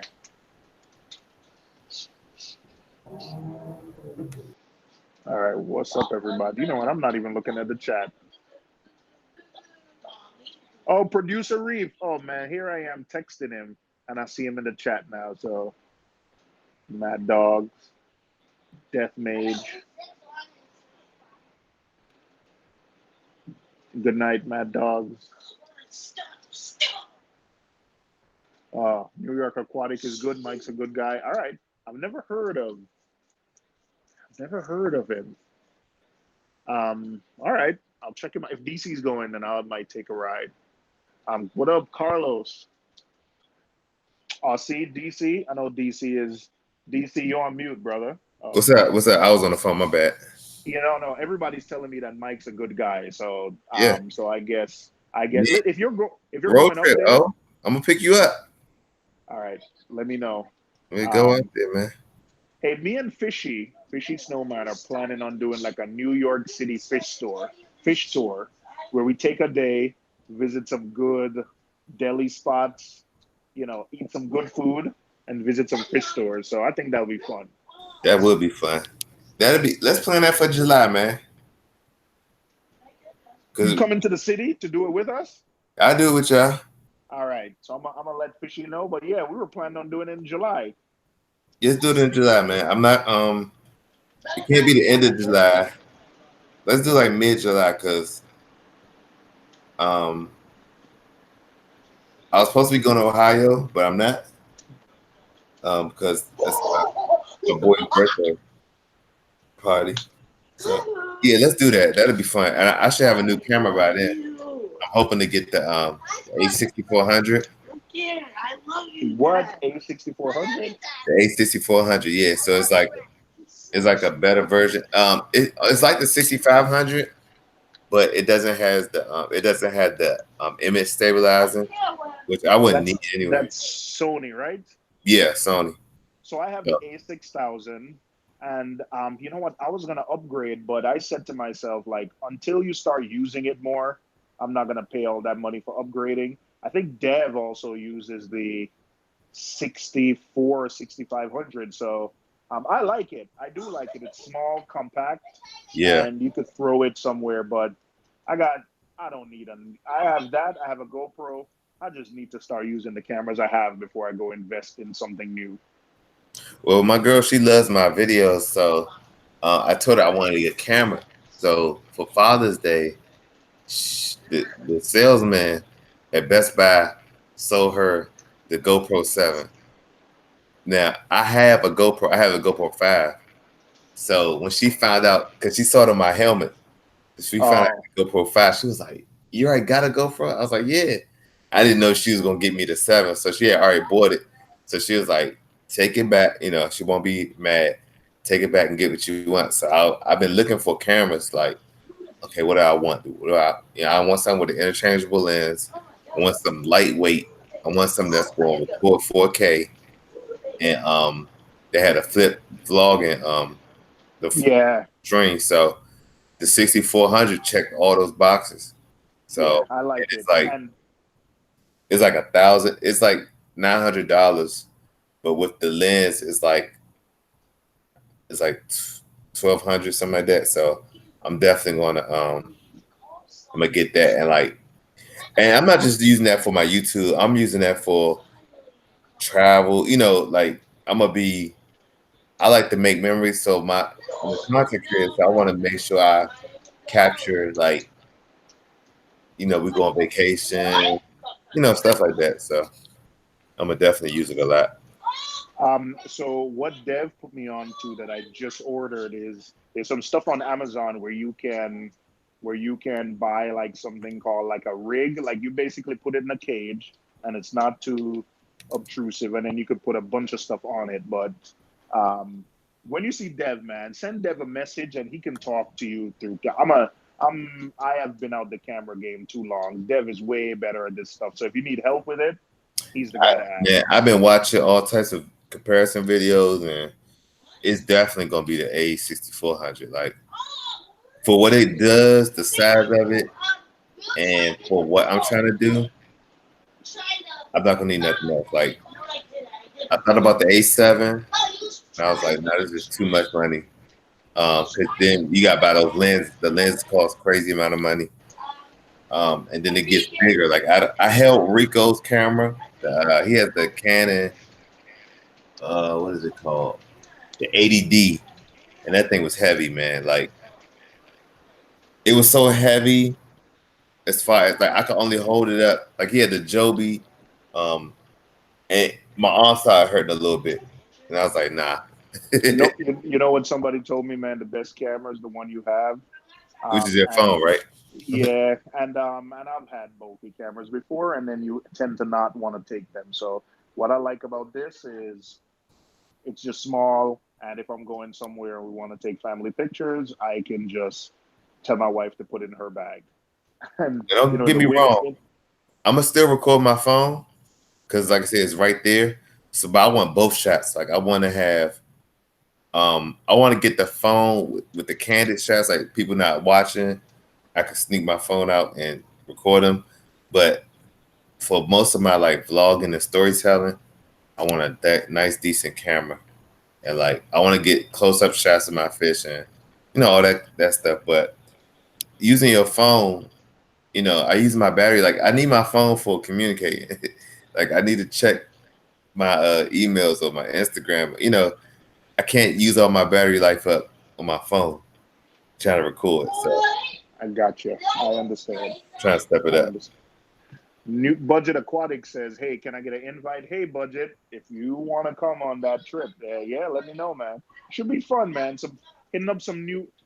One thing I don't quite understand is, man, we only got like 2 decent fish stores in Manhattan, and I think we only have like 4 decent fish stores in Brooklyn that I know of. There's Blue Reef, there is Pop Coral that I like. There's a couple other ones, but there's not a lot of saltwater like good stores in Brooklyn. I've never been to an LFS in Queens. There's a couple good ones on Long Island, but for such a big city, for the biggest city in America, we sure lack options when it comes to fish stores. So I think that's why Fishy and I was like, hey, like we really need to like check out some of these these fish stores and highlight them. Oh man, they fight. I would think New York would have more of a be more big of a landscape.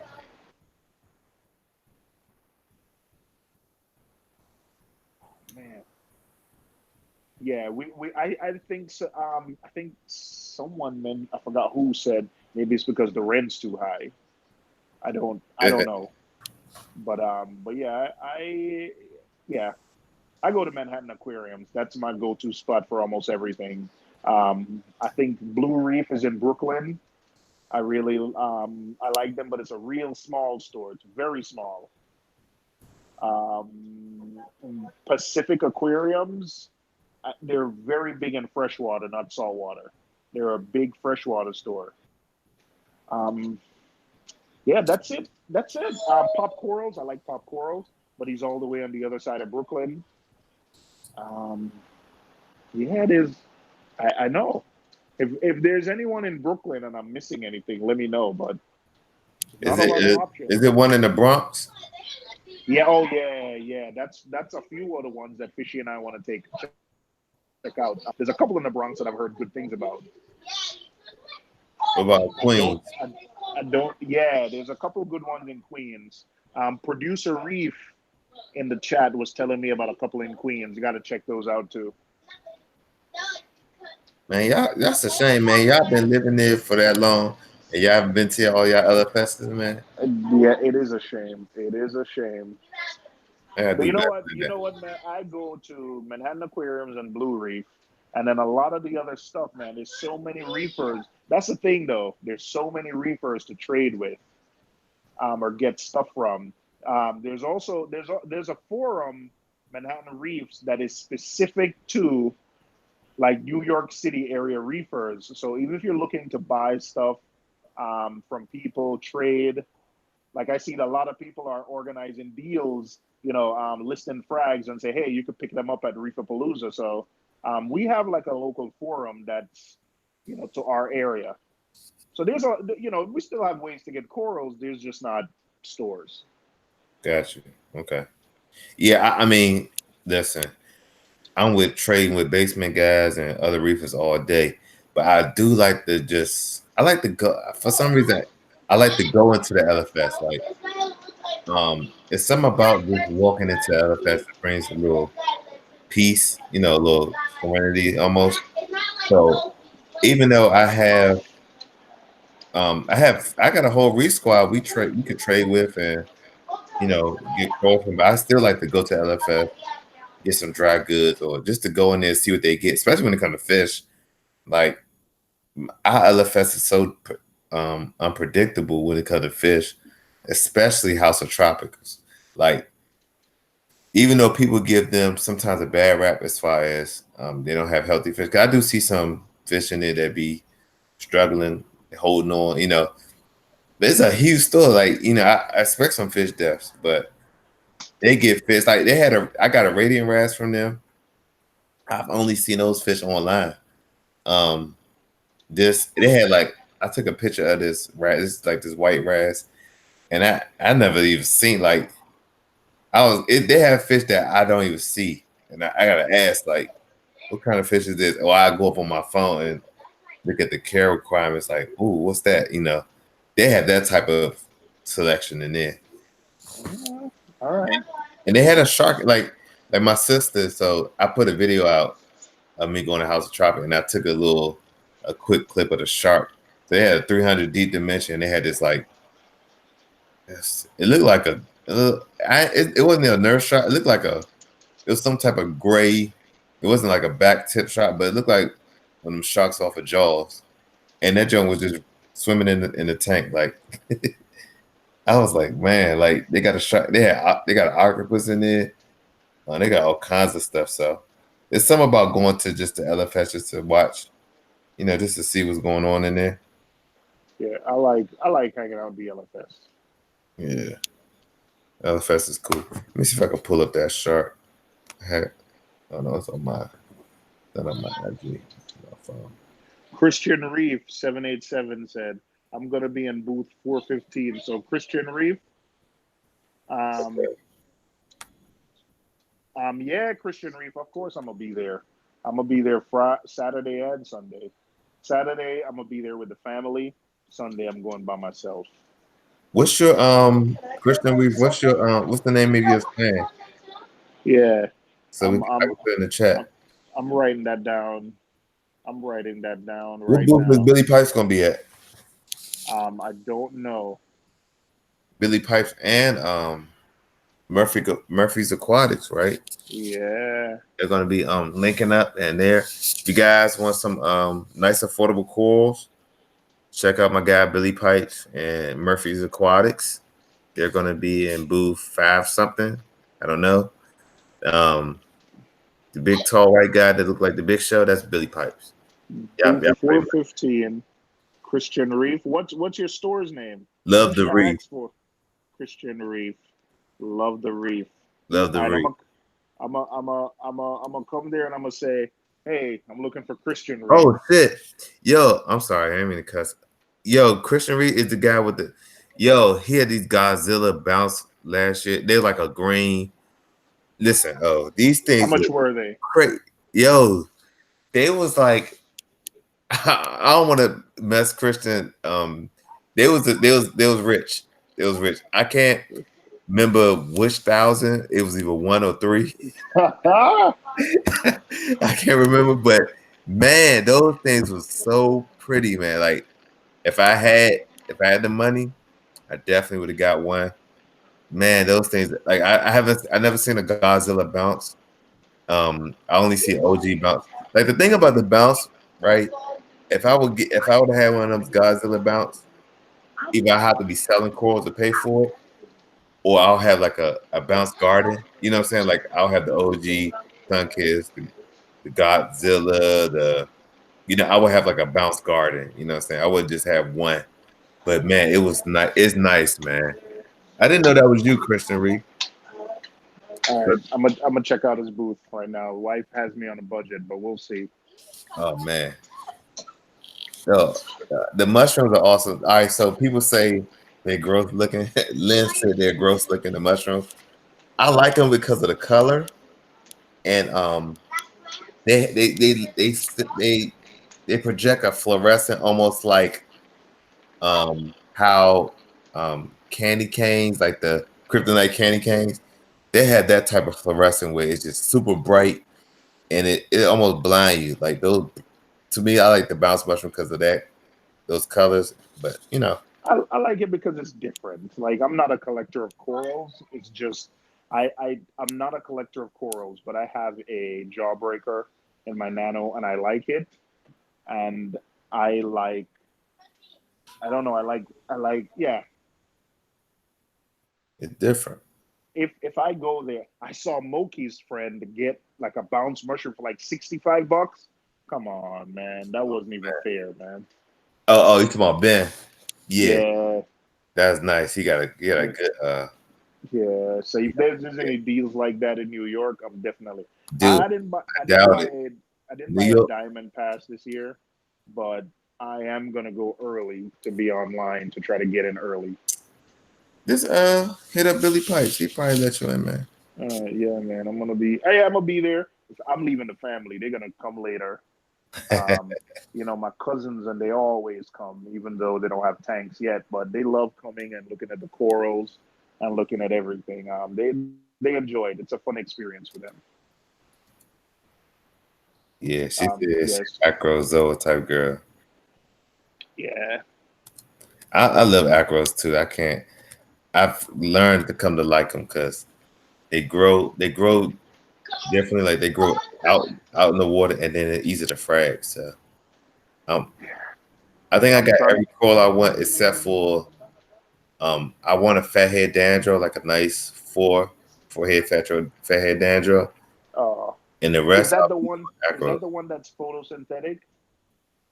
No, that one's like out. It's not like the sun coral. That one's out all the time. See, yeah, I don't want. Not interested. Yeah, it's too much work, man.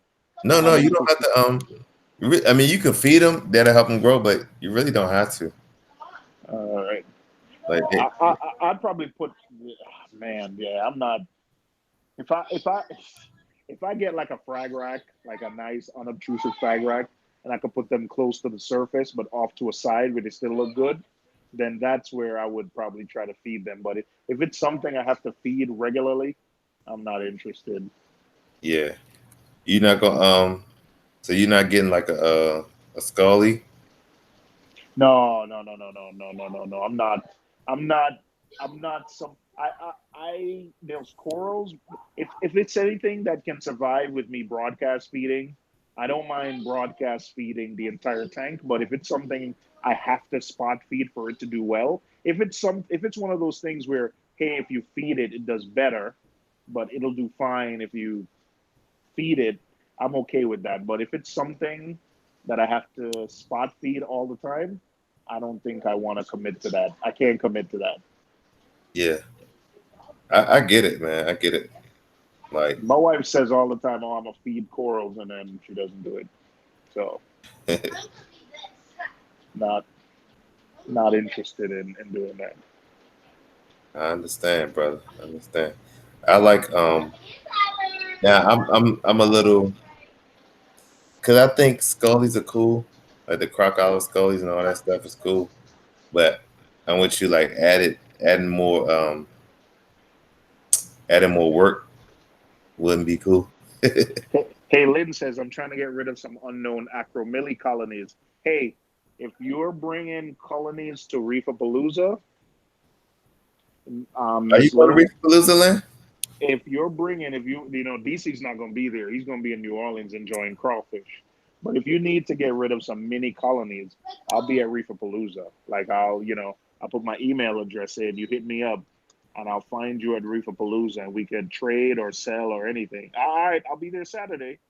So just hit me up and we'll trade, yeah. Send me some pictures. That's also my yeah. I No name. like the no name. Listen, Just give me the I don't frags. mind no name. You can have the colonies. Oh, just give me the frags. I don't mind no names. I'm okay. I don't mind no names. Um, yeah.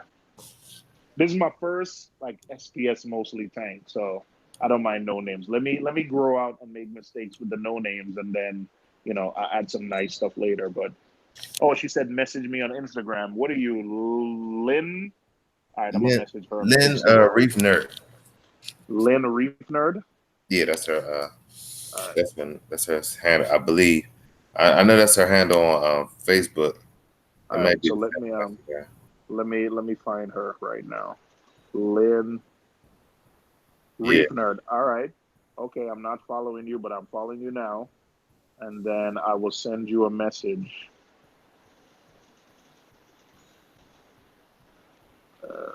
Yep, just sent you a message.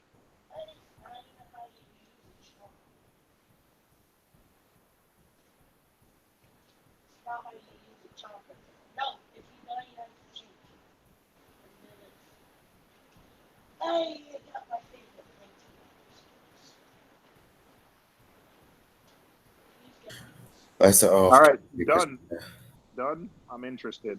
Lynn, Boom. can you just give me the frags of all the colonies you're gonna give? Oh, Why? and he'll pay for them.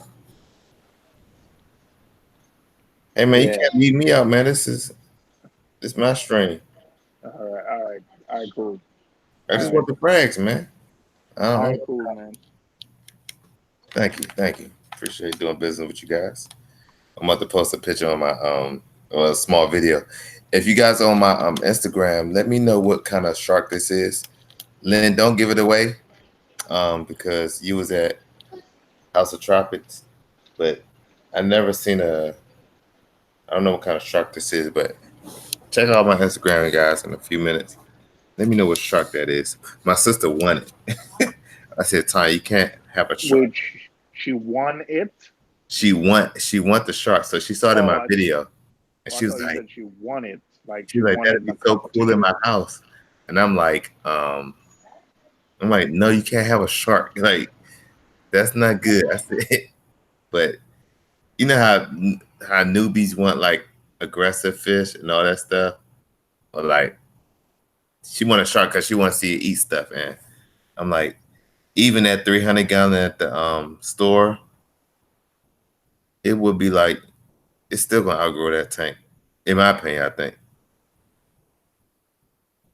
so. Somebody says smooth hound. Is that a name of a shark? Smooth hound. Oh, left his phone died. All right. The heck is this? I didn't know a shark was named Smooth Hound.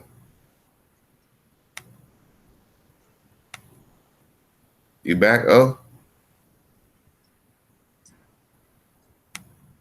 it already outgrew it. It dude, look, I was looking at that shark and I was like, yeah, they don't need no rocks in there or nothing. Like they need a pool. Like if they're gonna keep that shark, they need like and they have the space. They could put like one big large tank, like 1,000 gallon tank. But I don't know why they would have that shark. Like I wouldn't buy that. Yeah. But my sister want that shark, so I told her no. Hey DC, can you turn my volume up? Is that I don't know why it sounds so low. Up on here. Yeah. All right, don't worry about it if you can't do it. I don't know why. It's kind of loud on here. All right. Then I guess it's just me. Then I guess whenever you connect the AirPods to the to your computer, it just sounds lower. Mm-hmm. But it's all right, man. It's all right. It's all good. Yeah, man. Yeah, we was talking about that shark at House of Tropics. Man, when y'all come, you got to come down here, because we got some awesome LFS, and we spent all day What's going on, y'all? around LFS. What's up, E46? Man, I'm loving your videos, bro. You pumping them out. You pushing them videos out. Oh, E46 made another video about his thing. Yeah, you subscribe. What? Wait, but let me make sure. What is he? E46? No, Reef. It's Bio. No, it's that Sensei. channel was Bio Sensei. Bio Sensei. Bio Sensei. Yeah, he right here. Biorb Sensei. Biorb Sensei. Biorb. Biorb Sensei. Yeah, I'm about to be dropping another DC, video can you tonight, put a link in the chat? Yeah. I'll put a link in the chat. Give me a minute.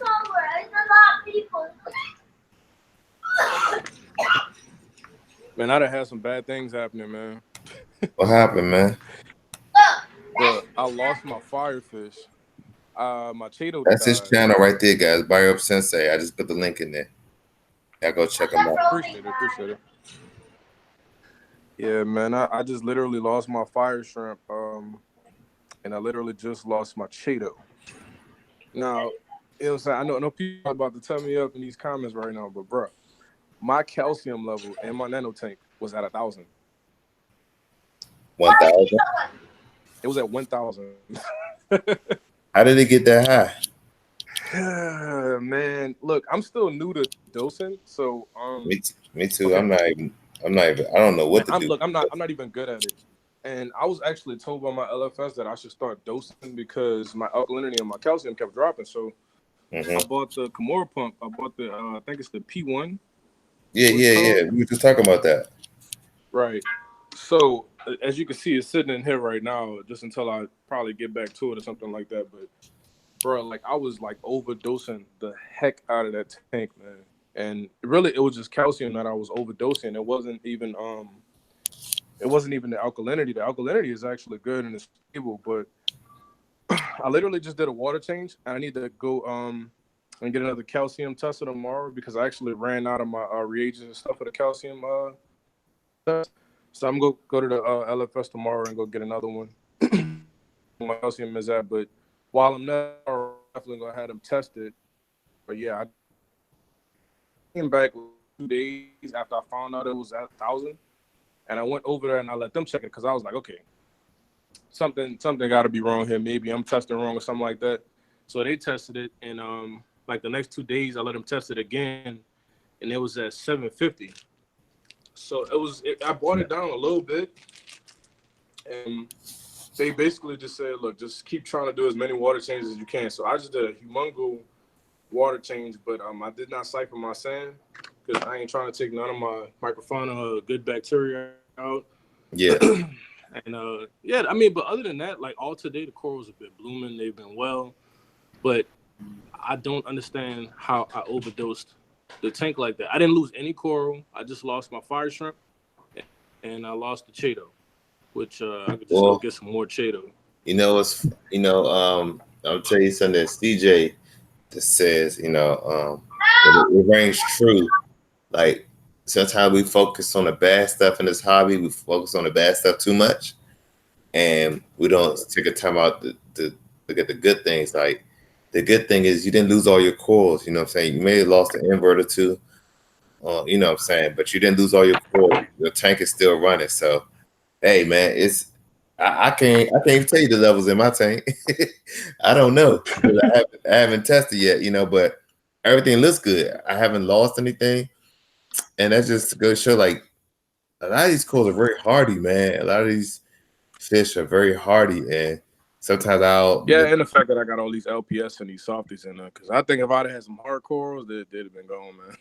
shoot. I had any other SPS, it'd be gone. man, listen, SBS 2, man. I've had I really consider a Space Invader Pectinia.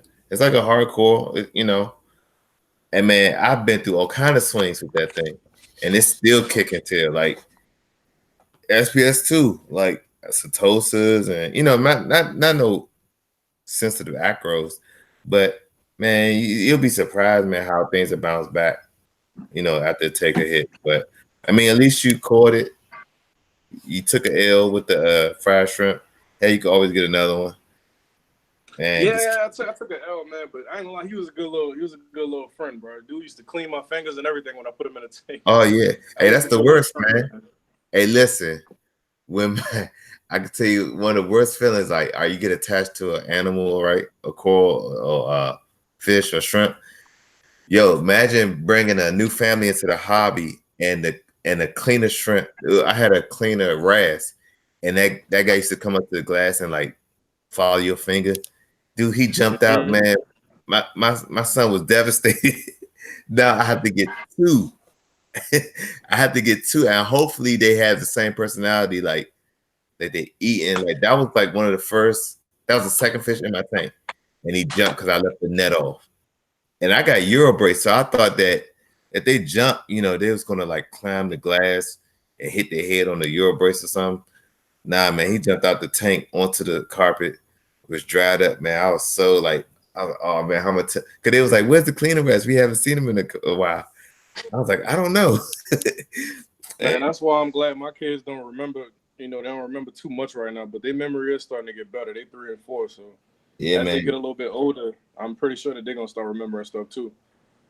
Yeah, somebody in the Lynn was talking about the tropic marine, as O was talking about, that all in reef, all 4 reef. Right. It's like it's a calcium, magnesium, and alkalinity all in one bottle.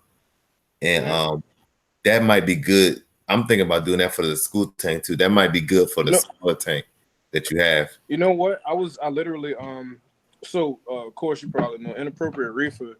He had a video on the same stuff. So you know he used that little Coral Life doser.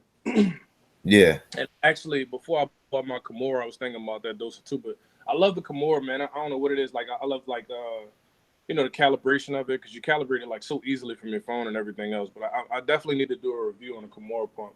But if I do dose, it'll never be 2-part again. Not on this small tank, man.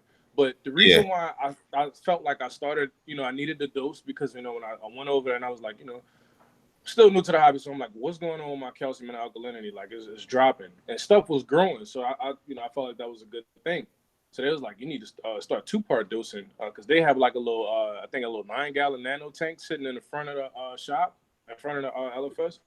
And like, you know, basically it's viewable for everybody to kind of look at, you know, and I guess get some inspiration from. So I was like, so what are y'all doing in this tank? And it was like, well, we 2-part dose this tank. But of course, they're more experienced than I am, so they probably know how to do it right. But I think, you know, the all into one dose, like just 1-part dose, and I think that'd be a better way for nanos to survive, because I do plan on keeping a few pieces of SPS in here. So I definitely do feel like I may have to dose one day. I know those SPS are definitely gonna consume a lot of that calcium and alkalinity. So yeah, I messed up big time with that calcium, man. Look, that ain't never happening again. I took that thing straight off, and just had to slap myself upside the head, because like that was like one of the worst things I feel like I've done, you know, so far as I've been in this hobby, bro. Like that was horrible. Oh man, if that's what you call horrible, man. Brace yourself, brother. Look, reefing with he could just tell you right now. You making fun of me, DC? You making fun of me? That's not cool, bro. I'm using you as an example. I'm using you as an example of. That's not cool, bro. That's not cool, bro. Listen, I'm using it as an example of it could be worse. So tell him about your story, L. If you like to share, he muted.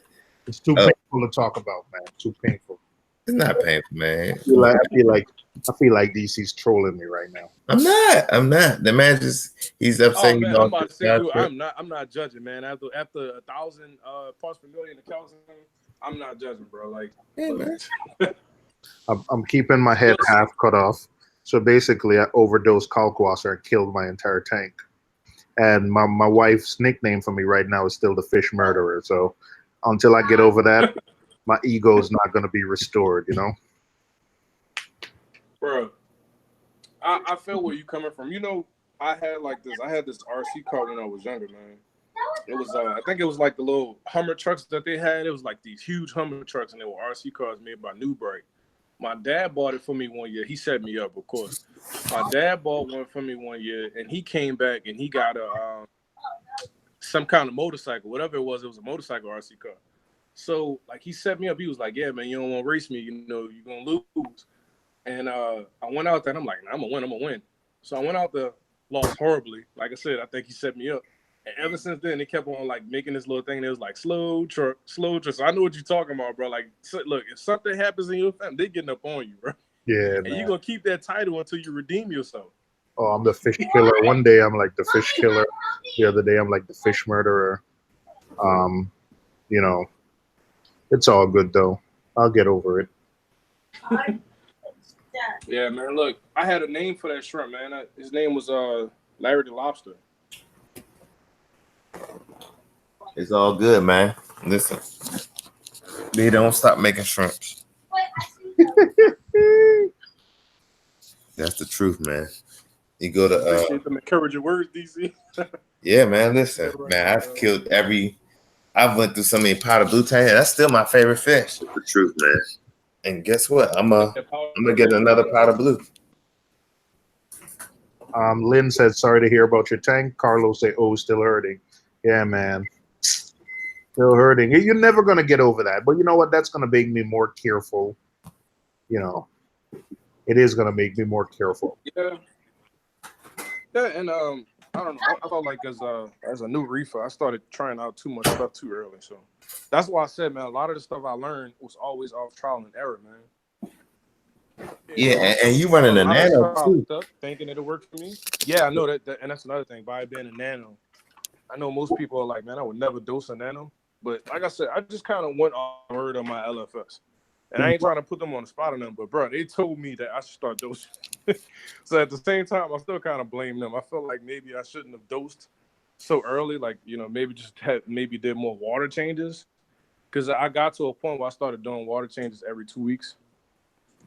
And what were you dosing? With the demand of the tank. What were you dosing? What 2-part were you? Refugium 1 and 2. See, I like, before you jumped on, DC and I were saying, I like, for my nano, the lights are off now, so I can, you know what, when my phone charges a minute, I'll show you my nano, but I dose the Tropic Marin Alpha Reef.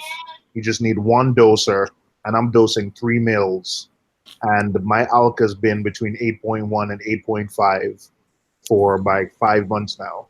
And because it's just one, all I need to do is check alkalinity to make sure that everything's good. And I like it. But the thing is to always start slow, man.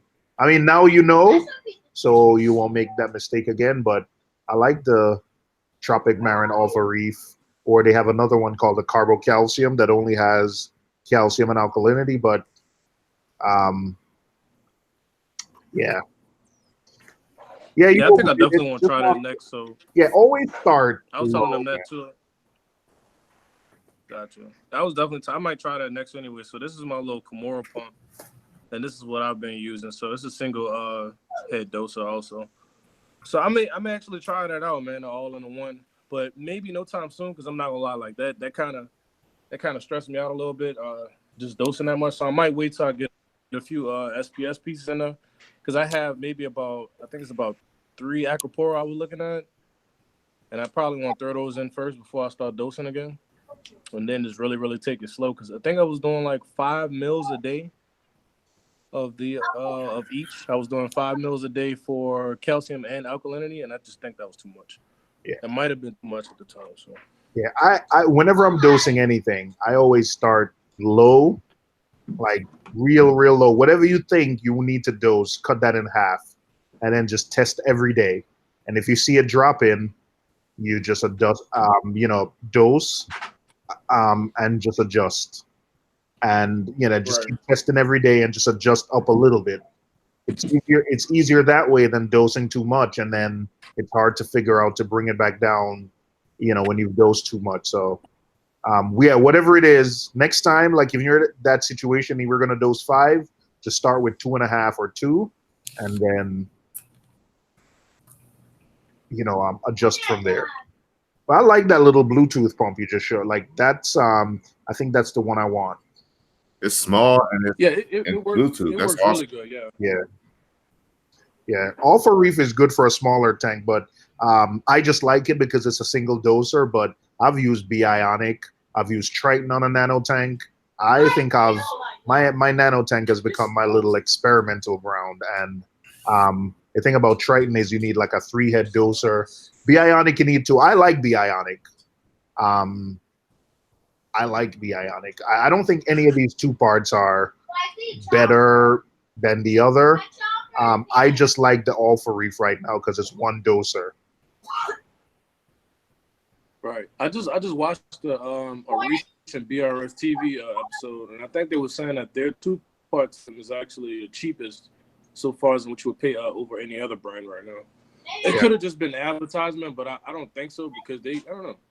It seems like they really test and they do things the right way. They don't try to just compare different companies and stuff like that for money. They really do it and they give you the real results. It seems so. I don't know. I was thinking about trying once I get the bigger tank, trying that 2-part out. I think it was like the soda ash and something else. Yeah, I like BRS 2-part. I think once you've dosed like a gallon of the 2-part, you just add like a cup and a half or 2 cups of their magnesium. It's easy and it's cheap. It's definitely I think Kalkwasser is like the only thing that comes close to being the same cost, the same value. Gotcha. Yeah, I was thinking about Kalkwasser at first, but I didn't have an ATO and I didn't know any other way to dose it. I just heard that it'd be better to do it if you had an ATO. You Man, just do add it it to on a your dosing ATO. pump.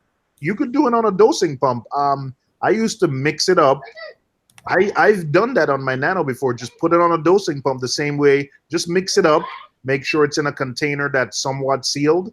Like I make dosing containers from like Voss bottles. Let me show you an example. Yeah, I got 2 Boss bottles right now. Yeah. So It's I've one of my made. Boss Yeah, bottles right there. I you could scraped all put. the words off this. Yeah.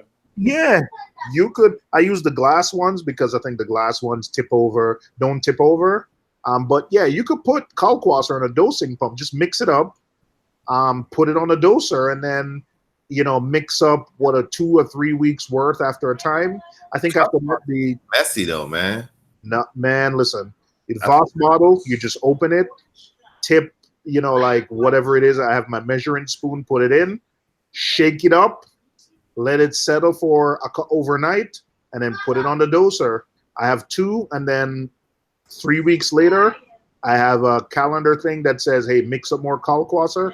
I mix it up, leave it overnight, put it on the doser. So it keeps your pH high. I like Kalkwasser. I've done it on a doser before. I've done it on a doser on my little tank and big tank, and it works.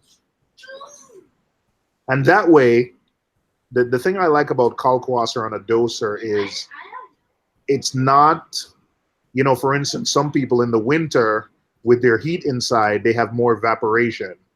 And, when you do it through your ATO, you can, when the seasons change, it can affect how much your tank is dosed. If you have, if you have like centralized air and you keep your house at a constant temperature, I don't think you'll have that issue. But I had the issue with Kalkwasser where in the summer, my ATO runs a lot more. I was dosing way more Kalkwasser than in the winter.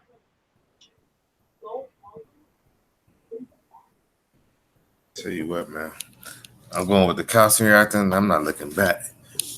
Like and if I need to make adjustments, I think I'm gonna get the ESG, the 2-part, and adjust it from there. And just that's I don't want to have to worry about water chemistry.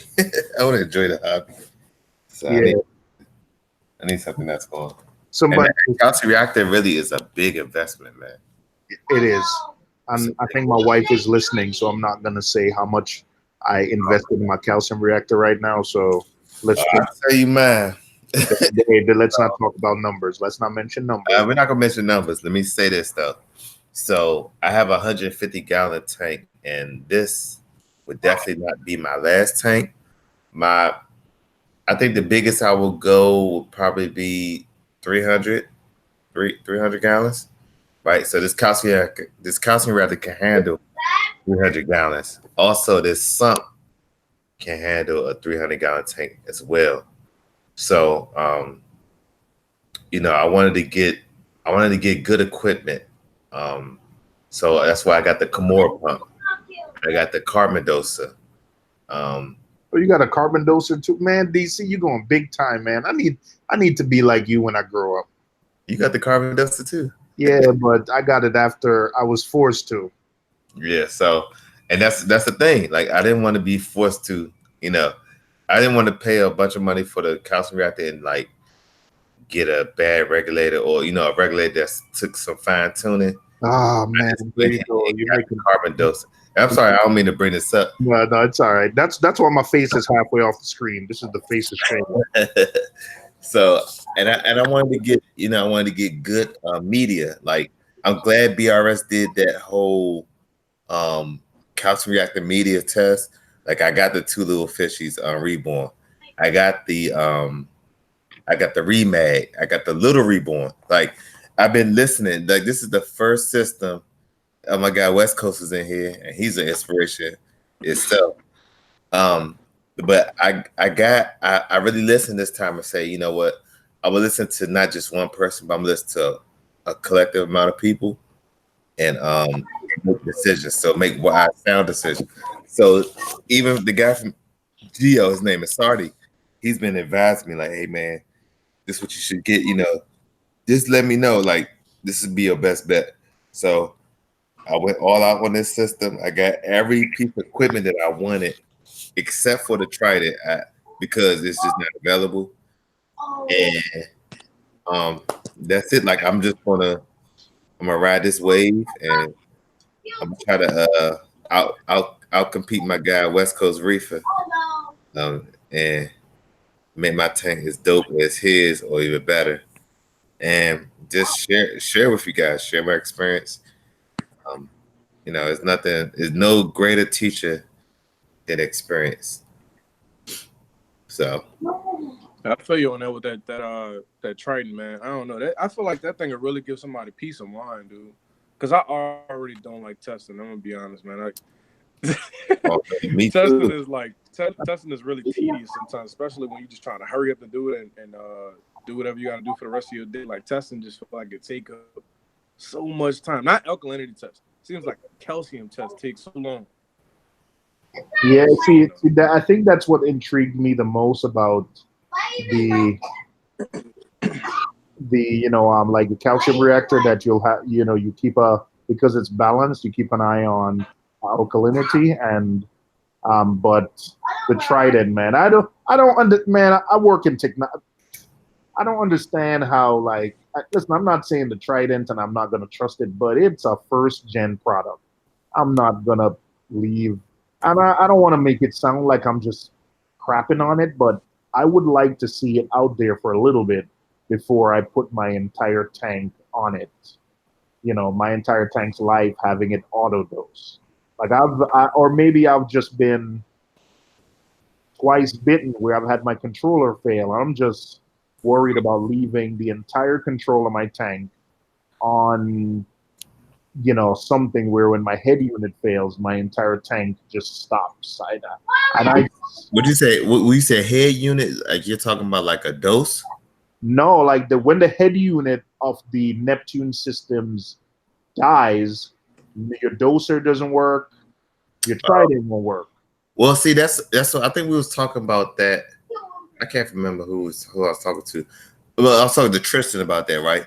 That goes back to you being a reefer, like you being a hands-on reefer. Now, if your trident dies, right, you with your experience should be able to make that adjustment and say, I still know how to check my calcium, alkalinity, magnesium without a trident, and I still know how to make adjustments without this trident. The trident to me is like the first line of defense, and if it fails, I won't be SOL because I had a retank without trident before it even came out. You know what, man? I have to say that, yeah, you're right. But the 2 times my Neptune Apex fails, I just happened to not be home. So, yeah, if I was home, or what happens, my controller gives trouble all the time, but it just so happens that I'm home, so it's not a big worry. Like last week, Sunday, something happened and I need to unplug my Apex. When I unplugged it, I shut everything out. When I unplugged it from the wall and plugged it back in, the thing reset back to start, so I had to program it. Now, of course, I was home, and I took the 2 hours to reprogram everything, make sure everything was up to date. But can you imagine if my wife needed to do that and I wasn't here? Like, I'd be SOL. So it just always seems that stuff goes wrong when I'm not around. The 2 times out of the last couple of years my controller failed, I wasn't home. So yeah, if I was home and it failed, it's not a big deal, but I really need that thing to be solid when I'm not home. So if it goes down when I'm out of town, what am I gonna do? Ask my brother-in-law or my cousin or my nephew or my brother to come and my tank? Let me ask you this. So if your controller goes down, right? So your whole tank is gonna shut down, basically. Well, if you have a trident and you're using, your dose doesn't work if your controller fails. Right. So, but your calcium reactor is still working, right? Yeah, your calcium reactor will still work, but you were talking about, like, I thought we were talking about having the trident automatically dose your tank because. Well, I was saying make adjustments, like, so if I wanted to keep it at, if I want to keep my alkalinity at 9, right, and my calcium, my trident is 3, and then it start to drop, I would have it instead of me doing the dosing. The trident do the dosing, like, and I probably have like spread out, I guess, with the dose, have it spread out throughout the day, or however I have it dosed. But I wouldn't have the whole system relying on the Apex. Like, I still think, man, the thing's been out for 2 months. You said it's been out for 2 months, but they've been working on it for 2 years. Listen, man, It's been available to us. It's been available to us for 2 months. You're giving me a heart attack, brother, man. Like, I don't. Man, I'm trying to see your logic. Like, yeah, my logic. My thing is, yeah. So we got West Coast. We got West Coast Reefing. I asked him to come in to talk to you because I don't have a trident. Now I'm preaching this break. If I put a trident on my tank, it's strictly for monitoring right now. That's all. Let me let West Coast school you real quick. All right, school me, West Coast. I'm done with you. So far, trident's been great, man. I'm not saying it's not great. I'm just not. Let the man talk. Let the man. All right, I'm on mute. Especially when you got a calcium reactor. I mean, just another incentive when you're trying to fine tune it. It's like, it just makes another level of dialing everything in. For me, I don't use it for dosing though. I still use my calcium reactor. Everything's still on manual, so it's just monitoring. So I haven't gotten to that part of it yet. Well, let me ask you this, West Coast. So you say you don't let it dose it, right?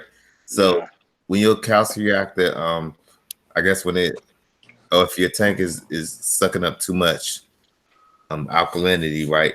Do you adjust your calcium reactor, or do you add 2-part to adjust that? I just on my carbon doser, I just pretty much do one little tweak down on the adjustment, and that's it. Oh, so you adjust your carbon doser, the CO2. Yep, that's it. Gotcha. Okay. You adjust the bubbles per minute, or you just like turn the CO2 up a little bit. I just turn it, bubbles per second. So basically, I just nudge it a little bit. You don't have to change too much, but just a little nudge, and then I'll watch it and see how it goes, and I'll level back off again. All right. See, that's what Reef Keeper told me about the carbon doser. So yeah, yeah, Yeah, it makes it a lot easier, man. yeah. I've been asking around, man. Like all the equipment I use, I just make sure other people that I know are using it. So if I need help, I can always call them up. So the carbon doser, I think Carlos is using it. Um, I, I don't remember if Carlos is using it, but I know Reef Keeper is using it. I know a couple of people that are using it. The calcium reactor, a couple of people are using it. The Camor pump, Carlos, Devin, Reef Keeper, they're all using it. So Well, that's the good thing about this community and this hobby. Like, we can reach like you in New York, West Coast, you in California. I'm in DC. Like, so we can all connect, having the same instead of worrying about a customer service or waiting for an email. I could throw a live stream out and we can kind of like hash it out there. So that's the good thing about YouTube or whatever. But back to this whole tracking thing, right? So I'm interested. Like, okay. So I guess people do everything differently.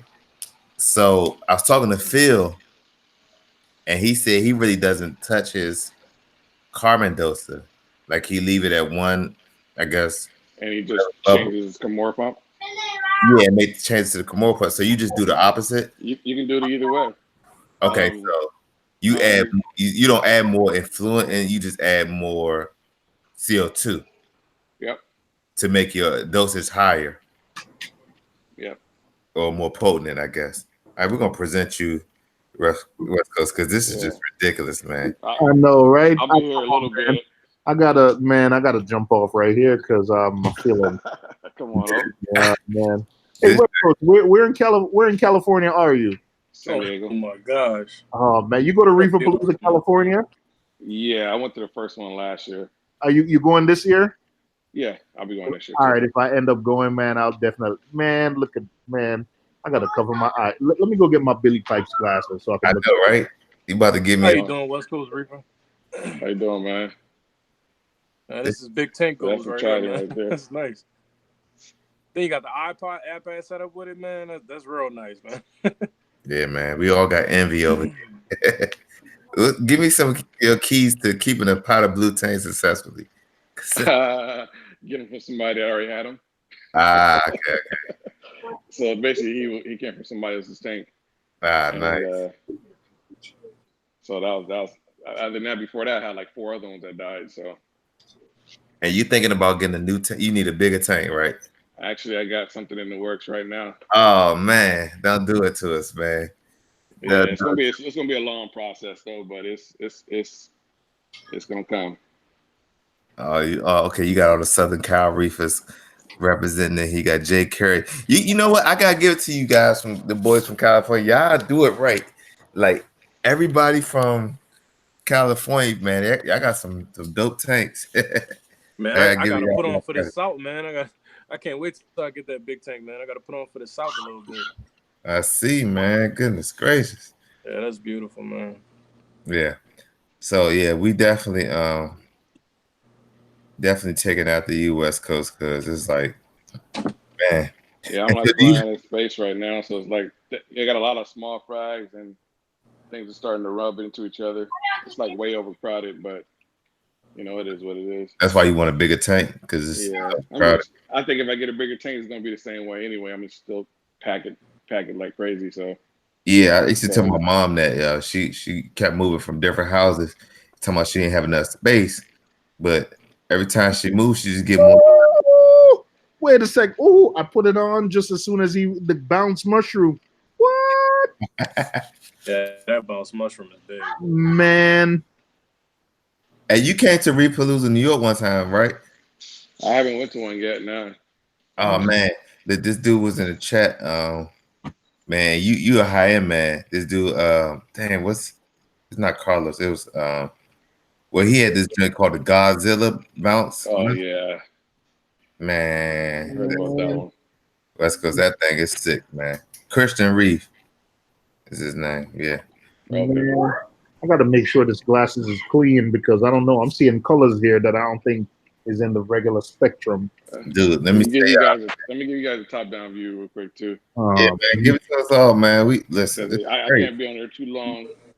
But I just jumped in real quick. So let me Listen, show man. off this West thing. Coast gave me I think he gave me like this list, a wish list for me, and I'm like, man, oh, them corals, man. I'm gonna get them though, but man, that bad boy is nice. How you keeping your water so clear, man? I don't know. I don't really do much. Filtration is pretty simple. So Look at that. Look at that. All right, man. Look at that. Hey, man, they say you about to fall out your chair. Oh, Yeah, man. I already fell out the chair, man. I'm on the floor right now. this that good old T5 Radeon combination. yeah. So you think the T5s really did you justice? I don't know. To be honest with you, I think I could have been all right with just a Radeon. So my next one will probably be just a Radeons, and I'll see how that go. Okay. As far as rapid growth, or like, is T5s more so for growth or color? What you think? Me, I'm still a rookie, man. I don't know. Oh, okay. So, yeah, You just tried I'm it still. all. Yeah, I just tried out. I just tried to give it a go. Yeah, I think the T5 for me was just heat. So I liked the color and the spread. But I think you can get away with less lights if you have T5. But it was just heating up the tank too much. So that's why I got rid of mine. So ask, what do you use it for your filtration? Skimmer, freaking filter socks, and some freaking what's those bio ball things? Yeah, from MaxSpec. I'm using Max those specs. Yeah, MaxSpec that's it. tech balls or something. Yeah.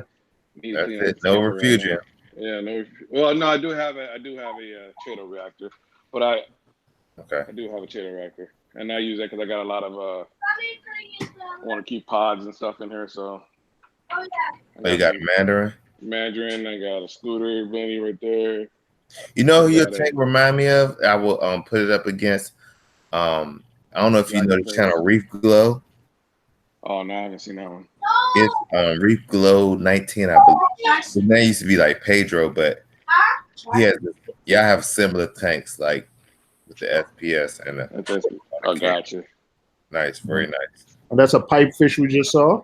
Yeah, it's a pipefish. So it's back here, Dragonface. You see that? Oh man, I love that, man. And there's a couple of Mandarin in here too. All right. And this tank is about 2 years old. 3 just turned on 3 years. 3 years old. Yeah, man. Between And, you, Phil, and y'all killing it right now, man. And so you see how packed it is right now. So it's like, dude, you can't add not one more coral in it. That's it. Stop. That's it. It's enough. Like you see all these right here. So are you bored now? Nah, I'm not bored. Because I'm still doing stuff. I'm got to frag all the time. Okay. So it's not like I'm not doing anything. Hey man, Reefapalooza, California, man. If you feel like fragging, let me know. See, I got all these back here on the frag. Right? Oh man, look at that. All right, man. All right, I'm definitely coming to. I'm gonna hit you up on Instagram, right? Yeah, I'm on Instagram. All right, I'm gonna hit you up. I pretty much put everything on Instagram. It's just a lot easier for me. I'm always so busy, so. That's where it's at, man. IG. Yeah, it's just a lot easier. Yeah. You can do I got a question for all y'all, man. I know y'all way more experienced than I am. Everybody has coralline algae, and I have not been able to grow any in my low nano. How do y'all grow coralline algae like that so quick? I mean, I do have it in my kids' tank, but honestly, I don't even know how I got there. It just spread it like wildfire, but I have none in my tank. So how do y'all get the coralline algae to grow? I didn't worry about it. I'll be honest with you. I don't know. I can't answer that question. I have a new tank now, so I'm worried about it. But I remember on my last tank, I was worried about it, and when I stopped worrying about it, it just showed up. Like I didn't even realize when it was just. I never know. And you know it's different colors too, right? As Yeah, far as I the don't even nozzle. worry about it. Like you said, I think whenever your tank is new, you tend to worry about it, and Hmm. then it ends up being like a nuisance where you have to scrape it. That's when you know you have it. But I've heard that you can take like pieces of it out of a tank and then scrape it and put it in a new tank and it'll like help it catch. But I honestly like don't worry about it. I'm worried about it now because I look at my rocks and I see that they're bleach white because it's new. But after a couple of months, they'll start to be covered by it, and I probably until it starts growing on the glass and annoying me, that's when I'll Mhm. notice that hey, I'm getting coralline algae. Absolutely, I can agree more. Like I used to be like a big coralline algae. Like I used to like the way it looked, and I still do. But it's like this. Like your coral's gonna cover your rocks anyway. You know what I'm saying? And then they have rocks that already come purple. The coralline algae is more of a pain than a pleasure to me. It just it takes over. Like it gets on the glass, man. I mean, that stuff is hard to scrape. It's gonna come. Like the more you, and I think it comes from frags. Like the more frags you add, it's gonna have coralline algae on the frag plugs most of the time. You'll get it. Like I don't know if you. Yeah, I don't really care for it growing on the rocks too much. I really wanted it to grow on the back glass, the back and the side panel glasses. I mean, I do want some of it on the rocks, but I mainly just want it on the glass. I just like the look how it, how it covers the background and it's on your pumps and all that stuff. I know that probably get aggravating if it get on my pumps because I know that's probably might be hard to clean off, but Yeah, I don't know. I just like the look. That's all. I'll scrape you some and send it to you in a bottle. Yeah, I tend to scrape off my back glass. Yeah. I don't Man, like I it. appreciate that, Yeah, man. I hate it, Give me some man. of that, man. yeah. Yeah, that's all. West Coast, man. I can't, dude. I can't take it no more, bro. Uh, I got let, diabetes right now. let me know you're ready, man. Let me know you're ready. Listen, man. I'll be ready. Look, when I get this calcium reactor hooked up, I'm gonna be ready, man. I'll be more confident. Let me say that much. And just drop some frags in, right? Just let it grow out. It's just consistency, man. Just let it be stable and just don't make too many big changes, and leave it alone. All right. So do you run heavy blues with your radions, or you run? Yeah, I do actually. Okay. It's only on for about 4 or 5 hours, 4 hours or so, where it's about 14K, Okay. and then after that, it's all blues for the rest of the day. Okay. That's awesome, man. You using a reborn or you using a Carib Sea Arms? Oh, the last batch, because like I said, I just fine tuned my calcium right because I just refilled my media. I use Reborn. Okay. Um, and like I said, with the Trident, though, it made it a lot easier because I just changed the schedule instead of testing all parameters 4 times a day. I changed it to 6 and just made it easier to fine tune everything Hmm. once So I you found it where it was. Yeah. So, so you definitely highly recommend that. Try yeah, that. I mean, I don't see it. I don't see the negatives on it at all, to be honest with you. I can't account for the dosing part of it, though, because I don't think I'll be doing that piece of it. Um, but for just monitoring purposes, I think it's great. Well, the way you do your calcium reactor, you wouldn't dose because, like I said, Yeah, you just turn up tweak it. your CO2. So I Yeah, don't know. I kind of want to. I don't want to test the CO2. I'm kind of scared. I I just see it want too. to. It's fine, man. Yeah, I just want to Like like set that and forget it, and then I'll adjust the. if you have the carbon doser, the CO2 is easy to adjust. Okay.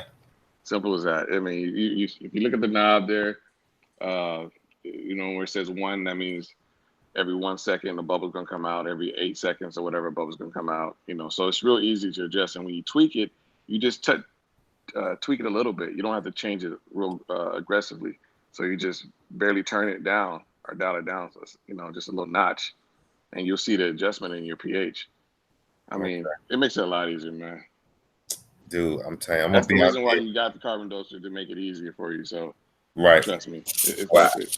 I got it off the strength of y'all recommendations and y'all results. So I'm like, hey, if it goes south, I'm blaming all y'all. I'm coming. That's all good. I'm like Denzel. I'm putting a case on all you bees for sure. But yeah, man, that looks awesome, man. I know you got jet on out, but man, Yeah, thank you for showing us that, man. no problem, man. Advice, man, for sure. Yeah, but yeah, All right. you'll like it, man. Get that capsule reactor and get it all set up. Like I said, it's to me, I'll never dose again, 2-part, unless I had to do any kind of adjustments, you know. Yeah. That's true.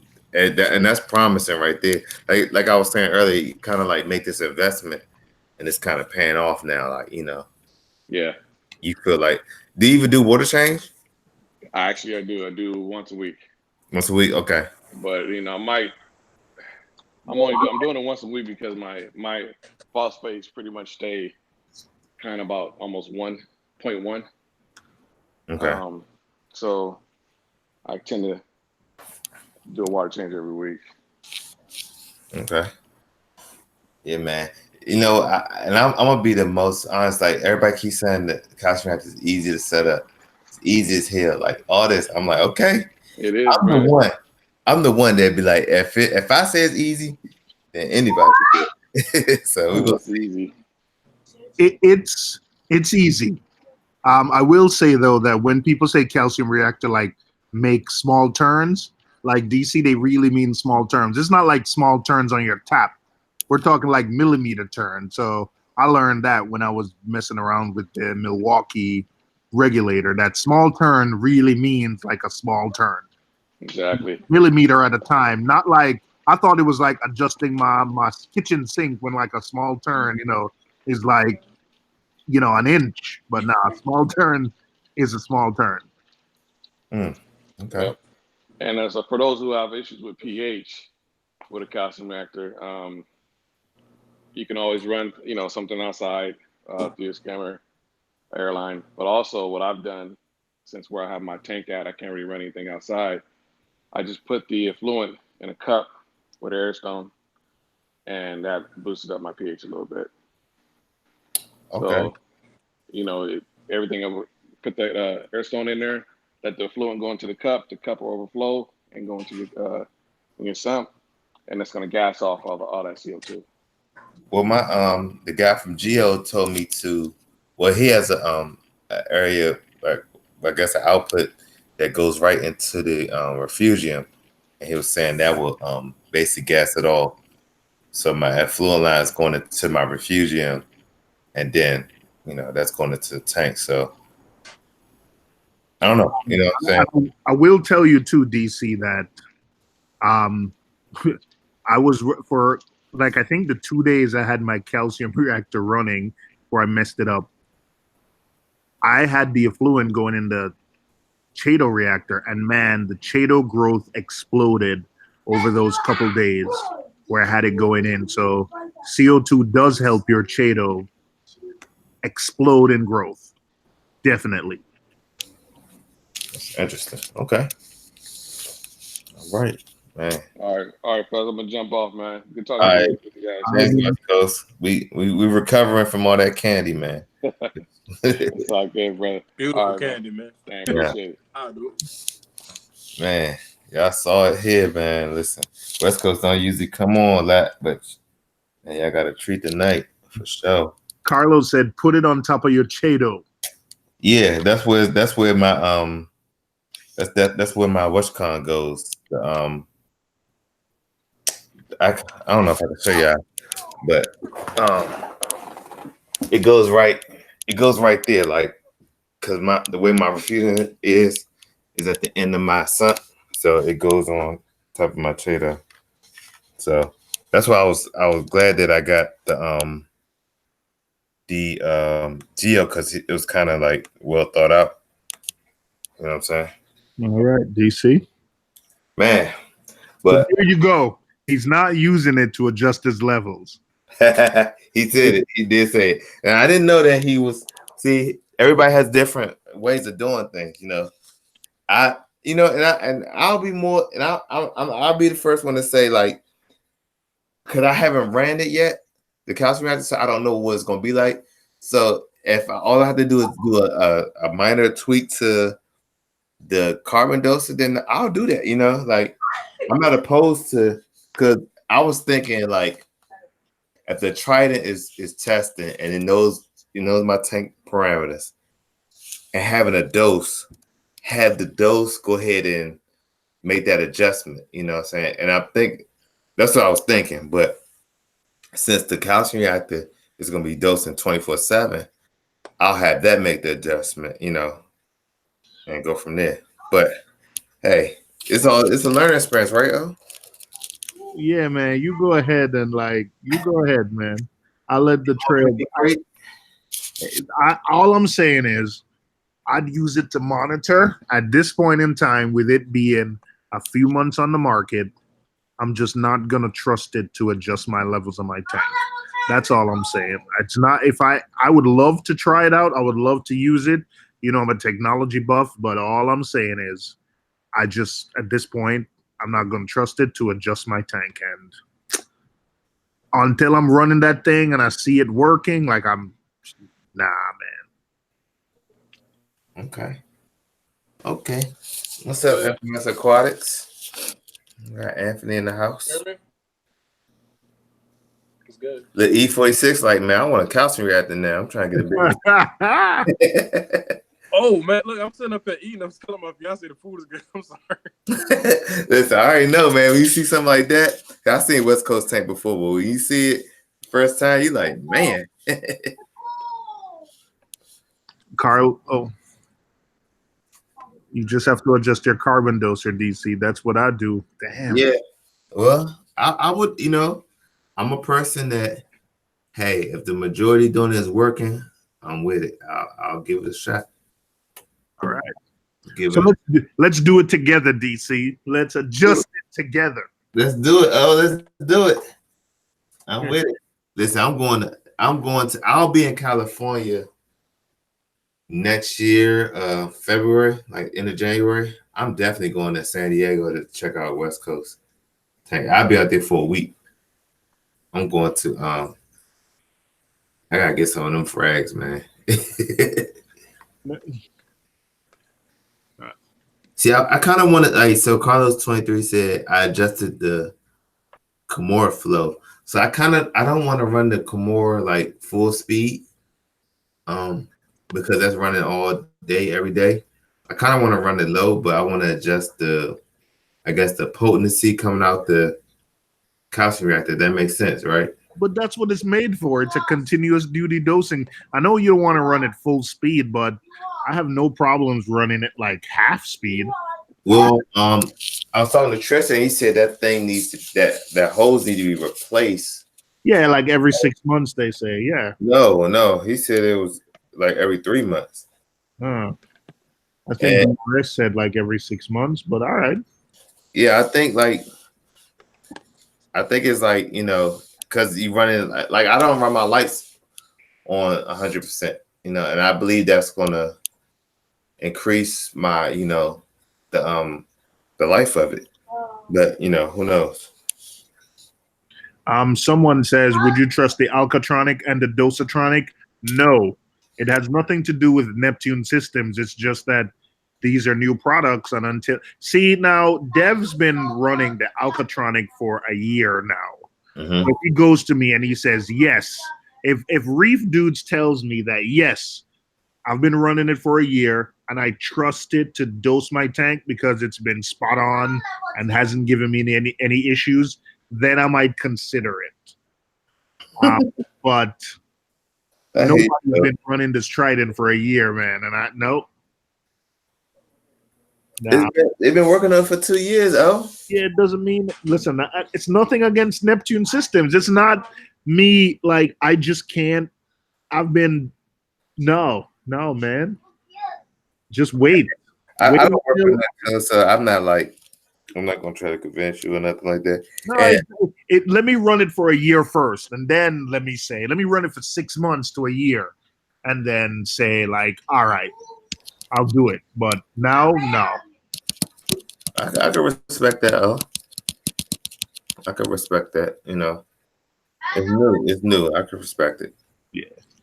Just getting that insight from West Coast, like you said, he takes his he adjusted carbon doser, which that was like a little bit new news to me. Like I thought that you kind of leave the carbon doser alone and you adjust to either more or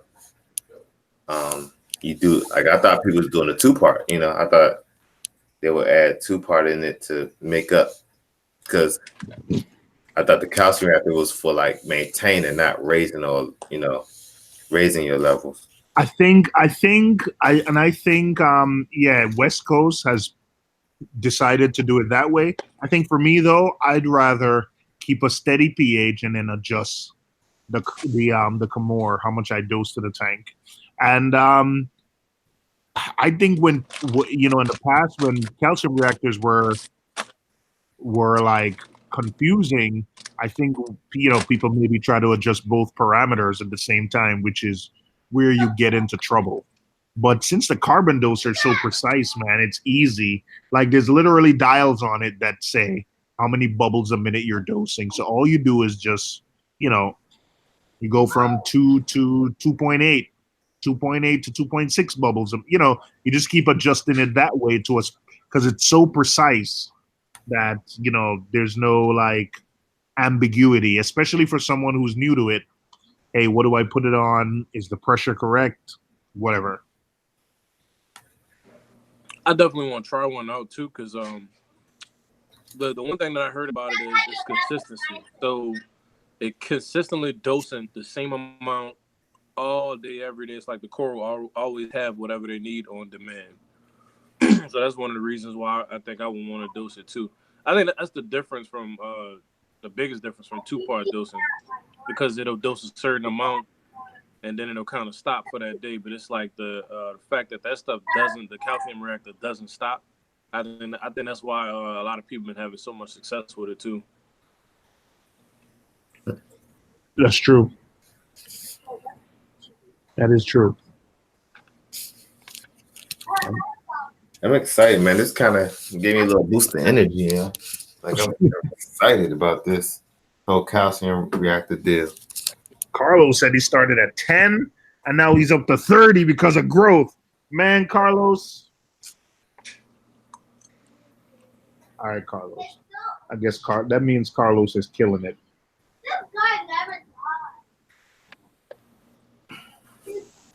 All right, DC. I think I'm gonna have to jump off. It's about 10:30.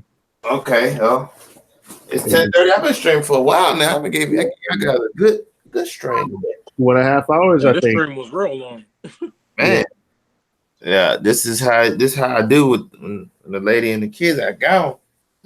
I get some live stream, hang out with y'all. But yeah, it's a good time to stop. It's about 10:30. I'm not even gonna mess around tank. I'm just gonna look at the tank in all its glory right now. It's doing good. Hey man, I want to ask you too. Yeah. Before we get off tonight, you know what I think would be cool? You know how like how CJ and Rico going at it for fun with the JBJs? I think that we should do just basically all of the Reef YouTubers, because there's not a lot of us, and the Reef channels, I want to say, don't get enough exposure. So I think we should do like more fun stuff, man. Like a lot of challenges, like what they're doing. I think that shines a lot of light and shows people like that it ain't that hard to keep it. You know what I'm saying? Because especially what Rico doing with his JBJ, he's showing like it ain't hard to keep it at all. So I don't know. I think that'd be cool if we did something like a Friday showdown on live. 2 teams going head to head. I don't know, bro. That'd be cool. I kind of like made a personal challenge to Michael Aaron's, because he has a 140, he has a 150 also. But it's good to challenge yourself with a fellow YouTuber that kind of got the same tank as you, or kind of like in the same space as you, like with the new builds. I'm looking like, of course, it's the individual hobby, but man, it feels good when people come, like they can see your tank and like be amazed by it, or like we just looked at West Coast tank on YouTube, man, and I can only imagine how it looks in person. And this thing is cropped down, like the quality is cropped down, so I can only imagine. You know what? And at the same time, you're right, bro, because it wouldn't even do it justice on live. You're right. I Yeah, know. it's like see that's what I don't like about live. They need to make the quality a little bit different, like on right, certain platforms. Like, okay, like you could get on this platform only if the internet connection is crazy good, and you got like 100 megabytes per second. I mean, however much it is. I think we got. Well, you know what? You know how I feel? Like I want everybody tank to look dope, like because it's such a testament. Like it's like a fingerprint, right? Everybody's gonna be different. So when I was looking at O Tank, like I was like, man, that gym tank looks great. Like I was like, man, add some dazzles. So like I want to maximize like his tank, you know what I'm saying? And I want that for everybody. Like I want everybody to maximize their tank, like make it the best as you possibly can. That's when I send out those stickers. I put make your tank as dope as this sticker because I want everybody to be like, man, like my tank is thriving. Like I'm enjoying this hobby. Like everybody gonna have different fish, even the ones that have the same fish. Like your aquascape gonna look different. So, like I'm gonna get a powder blue tank. I know it's gonna look different in my tank because my aquascape look different from West Coast. Or you know, I plan on getting a pipe fish, all that kind of stuff. Like we can get the same thing but be totally different. So for sure. But I'm going to end it now on that note. Appreciate everybody for joining me on this random live stream. This what is it? Tuesday night live stream. Yep. I'm going, like Carla said, I'm going to play with my calcium reactor. I don't have no CO2 in my tank yet because I got a new tank and I don't want to do no trade off. I want them to fill up my tank and give it back to me. So I got to take that out there and pick it up like the next day. But I'm just gonna mess with the tank. I'm gonna add some Fido to the Refugium. Look at the fish, probably feed them again. That's the bad part when you start looking at your tank. You like, man, they want to eat. So I'm gonna feed them again probably, and then set it down. So I appreciate y'all hanging out with me. Oh, catch me tomorrow. Tomorrow at 12:15 Eastern. I'll be premiering the my video. The reminder set. Yeah, Reef Smart 2019 is actually episode 3 of the DC Lagoon, but I'll be taking it on the road, trying to catch YouTube up to this on this tank build, what I got going on. So that's gonna be premiering at 12:15, I believe, Eastern Standard Time. That's my lunchtime, so I could premiere it and chat with you guys. So y'all make sure y'all get on that. And I'll see y'all tomorrow. I might drop another after party afterwards. I don't know. It depends on how work goes, but I'll catch y'all tomorrow. Y'all have a good night. Peace. All right, you too, man. Nice chilling with you tonight. All right, DC. All right, dude. Thanks for the subscribe too. Yeah. Peace out, everybody. All right. All right.